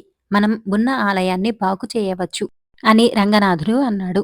రంగనాథుడు చెప్పినది విని సుధాముడు, నువ్వు చెప్పింది నిజమే. నేను వెంకటేశ్వర స్వామి ఆలయాన్ని నిర్మించగలనని అనుకున్నాను. కాని నువ్వు అందరూ దేవుళ్ళు ఒకటే అని చెప్పినప్పుడు నా మనసును మార్చుకున్నాను. నువ్వు ధర్మకర్తవి. ఆలయాన్ని పునరుద్ధరించటం మంచిది అని అన్నాడు. ఆలయ నిర్మాణం కోసం తాను ఉంచుకున్న 25,000 రూపాయలను అతనికిచ్చాడు. ఆలయ పునరుద్ధరణ కోసం రంగనాథ్ చాలా మంది నుండి విరాళాలు కూడా సేకరించాడు. ఆ డబ్బు ఆలయ పునరుద్ధరణకు ఖర్చు చేయబడింది. రంగనాథ్ లెక్కలు చూసినప్పుడు తనకు చాలా లాభం వచ్చిందని చూసి అతను సంతోషించాడు. ఒకరోజు నందబాహు అనే గ్రామస్థుడు రంగనాథ్ వద్దకు వచ్చి, మన గ్రామంలో పాఠశాల లేదు.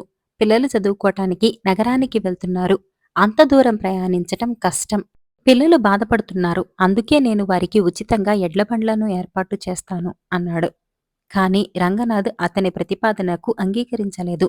తన సొంత గ్రామంలో ఒక పాఠశాల తానే తెరుస్తానని చెప్పాడు. గ్రామంలోని బంజర భూమిలో ఒక పెద్ద గుడిసె నిర్మించాడు. ఖర్చులో కొంత భాగాన్ని గ్రామస్తుల నుండి వసూలు చేశారు. తన దూరపు బంధువులను పాఠశాలలో ఉపాధ్యాయులుగా నియమించాడు. గ్రామస్తుల నుండి అతనికి మద్దతు లభిస్తూనే ఉంది మరియు పాఠశాల ఆదాయం పెరిగింది. దీనివల్ల అతనికి డబ్బు సంపాదన కూడా పెరిగింది. సీతాపతి అనే వ్యక్తి పాఠశాలలో చదువుతున్న పిల్లలకు ఉచిత పుస్తకాలు అందిస్తానని, పిల్లలకు ఉచిత మధ్యాహ్న భోజనం అందించటానికి ముందుకొచ్చాడు. రంగనాథుడు అతనితో, నీ డబ్బు నాకు ఇవ్వు. పాఠశాల చుట్టూ చాలా ఖాళీ స్థలం ఉంది. నేను అందులో కూరగాయలు పండించి అమ్మి మంచి ఆహారం అందిస్తాను అని అన్నాడు.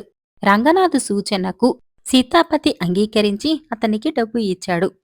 రంగనాథుడు మధ్యాహ్న భోజనం అందించే బాధ్యతను స్వీకరించి పాఠశాల చుట్టూ కూరగాయల తోటను నాటాడు. వాటిని అమ్మి లాభం పొందాడు. పాఠశాల, ఆలయం ప్రతిదీ అతని నియంత్రణలోకే వచ్చింది. ఆదాయం కూడా రెట్టింపు అయింది. ఒకరోజు హన్స్పూర్కు చెందిన అంబరుడు అనే వ్యక్తి రామవరానికి వచ్చాడు.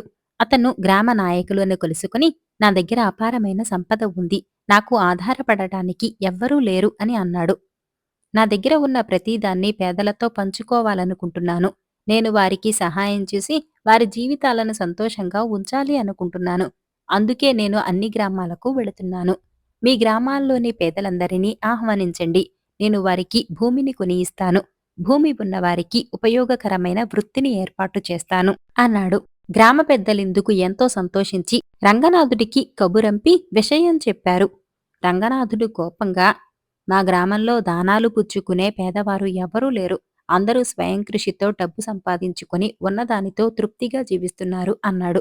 రంగనాథుడు ఆ గ్రామంలో చేసిన ఏర్పాట్లన్నీ తెలుసుకున్న అంబరుడు, నువ్వు సామాన్యుడివి కాదు. నా ఆస్తిని కూడా నువ్వే తీసుకుని సద్వినియోగం చెయ్యి. నేను హిమాలయాలకు వెళ్ళిపోతాను అన్నాడు. ఈ మాటలకు రంగనాథుడు మండిపడి, నువ్వు హిమాలయాలకు వెళ్ళదలుచుకుంటే నీ ఆస్తిని ఈ దేశపు రాజుకిచ్చి వెళ్ళు. నేను పేదవాళ్లను స్వయం కృషితో అభివృద్ధికి వచ్చేలాగా చేస్తాను. దానాలు స్వీకరించటం నా జీవితాశయానికి విరుద్ధం. అదీగాక ఇంతవరకు ఏ సత్కార్యాలు చేయకుండా నీ వద్ద అంత డబ్బు చేరిందంటే అది అన్యాయార్జితమై ఉండాలి. అది నువ్వు రాజుకివ్వటం ద్వారా ప్రజల సొమ్ము ప్రజాధిపతికే చేరి నీ తప్పులు ప్రక్షాళనమైపోగలవు అన్నాడు. బెతాళుడి కథ చెప్పి, రాజా, రంగనాథుడు అల్పబుద్ధి, స్వలాభపరుడు. స్వయం కృషి పేరు చెప్పి పేదవాళ్ల ఆదాయంలో కొంత భాగం సొంతం చేసుకుంటున్నాడు. అలాగే గుడి బడి విషయంలో కూడా. అయినా అతడు అంబరుడిస్తానన్న కొండంత ఆస్తిని తీసుకోక నిరాకరించటం అంటే అందుకు కారణం అతడి బుద్ధిలో, ఆలోచన ధోరణిలో, ఒక్క మాటలో చెప్పాలంటే అతడి నైజ గుణంలోనే నీతివంతమైన గొప్ప పరిణామం వచ్చిందనటానికి నిదర్శనం కదా. ఇందుకు మూల కారణం ఏమై ఉంటుంది? ఈ సందేహాలకు సమాధానం తెలిసి కూడా చెప్పకపోయావో నీ తల పగిలిపోతుంది అన్నాడు. దానికి విక్రమార్కుడు, అల్పుడు, స్వార్థపరుడు అయిన రంగనాథుడు అంబరుడిస్తానన్న ఆస్తిని నిరాకరించినంత మాత్రాన నీతిపరుడయ్యాడనుకోవటం పెద్ద పొరపాటు. రంగనాథుడి ప్రవర్తనను సూక్ష్మంగా పరిశీలించినప్పుడే అతడి జీవితాశయం ఏమిటో అర్థమవుతుంది. అతడు మంచి పనులు చేయలేడు. ఇతరులు చేసే మంచి పనులకు సహకరించలేడు. స్వలాభం లేనిదే ఎవరికీ ఉపకారం కూడా చేయడు. అలాగని ఈ లక్షణాల వల్ల చెడ్డ పేరు వస్తే భరించలేడు. ఆ కారణం వల్లనే మంచి పనులు చేయదలిచిన వాళ్లను ఆ పనులు చేయకుండా ఆపుతున్నాడు. అలాంటి వాళ్ళ మంచిలో చెడు ఉందని రుజువు చేయటానికి తన తెలివితేటలను ఉపయోగిస్తున్నాడు. అంబరుడి విషయంలో కూడా అతడి ప్రవర్తనలో మార్పు లేదు. వాడి ఆస్తిని అన్యాయజితమన్నాడు. దానిని రాజుకిచ్చి చేసిన తప్పులు క్షాళనం చేసుకోమన్నాడు. అంటే అంబరుడు చేయదలిచిన మంచి పనులను అందరికీ చెడుగా చూపి తన పేరు ప్రఖ్యాతులను కాపాడుకోవటం రంగనాథుడి ఆశయం. ఈ కారణాల వల్ల అతడి నైజగుణంలో నీతివంతమైన గొప్ప పరిణామం వచ్చిందనుకోవటం పెద్ద పొరపాటవుతుంది అన్నాడు. రాజుకు ఈ విధంగా మౌనభంగం కలగగానే బేతాళుడు శవంతో సహా మాయమై తిరిగి చెట్టెక్కాడు.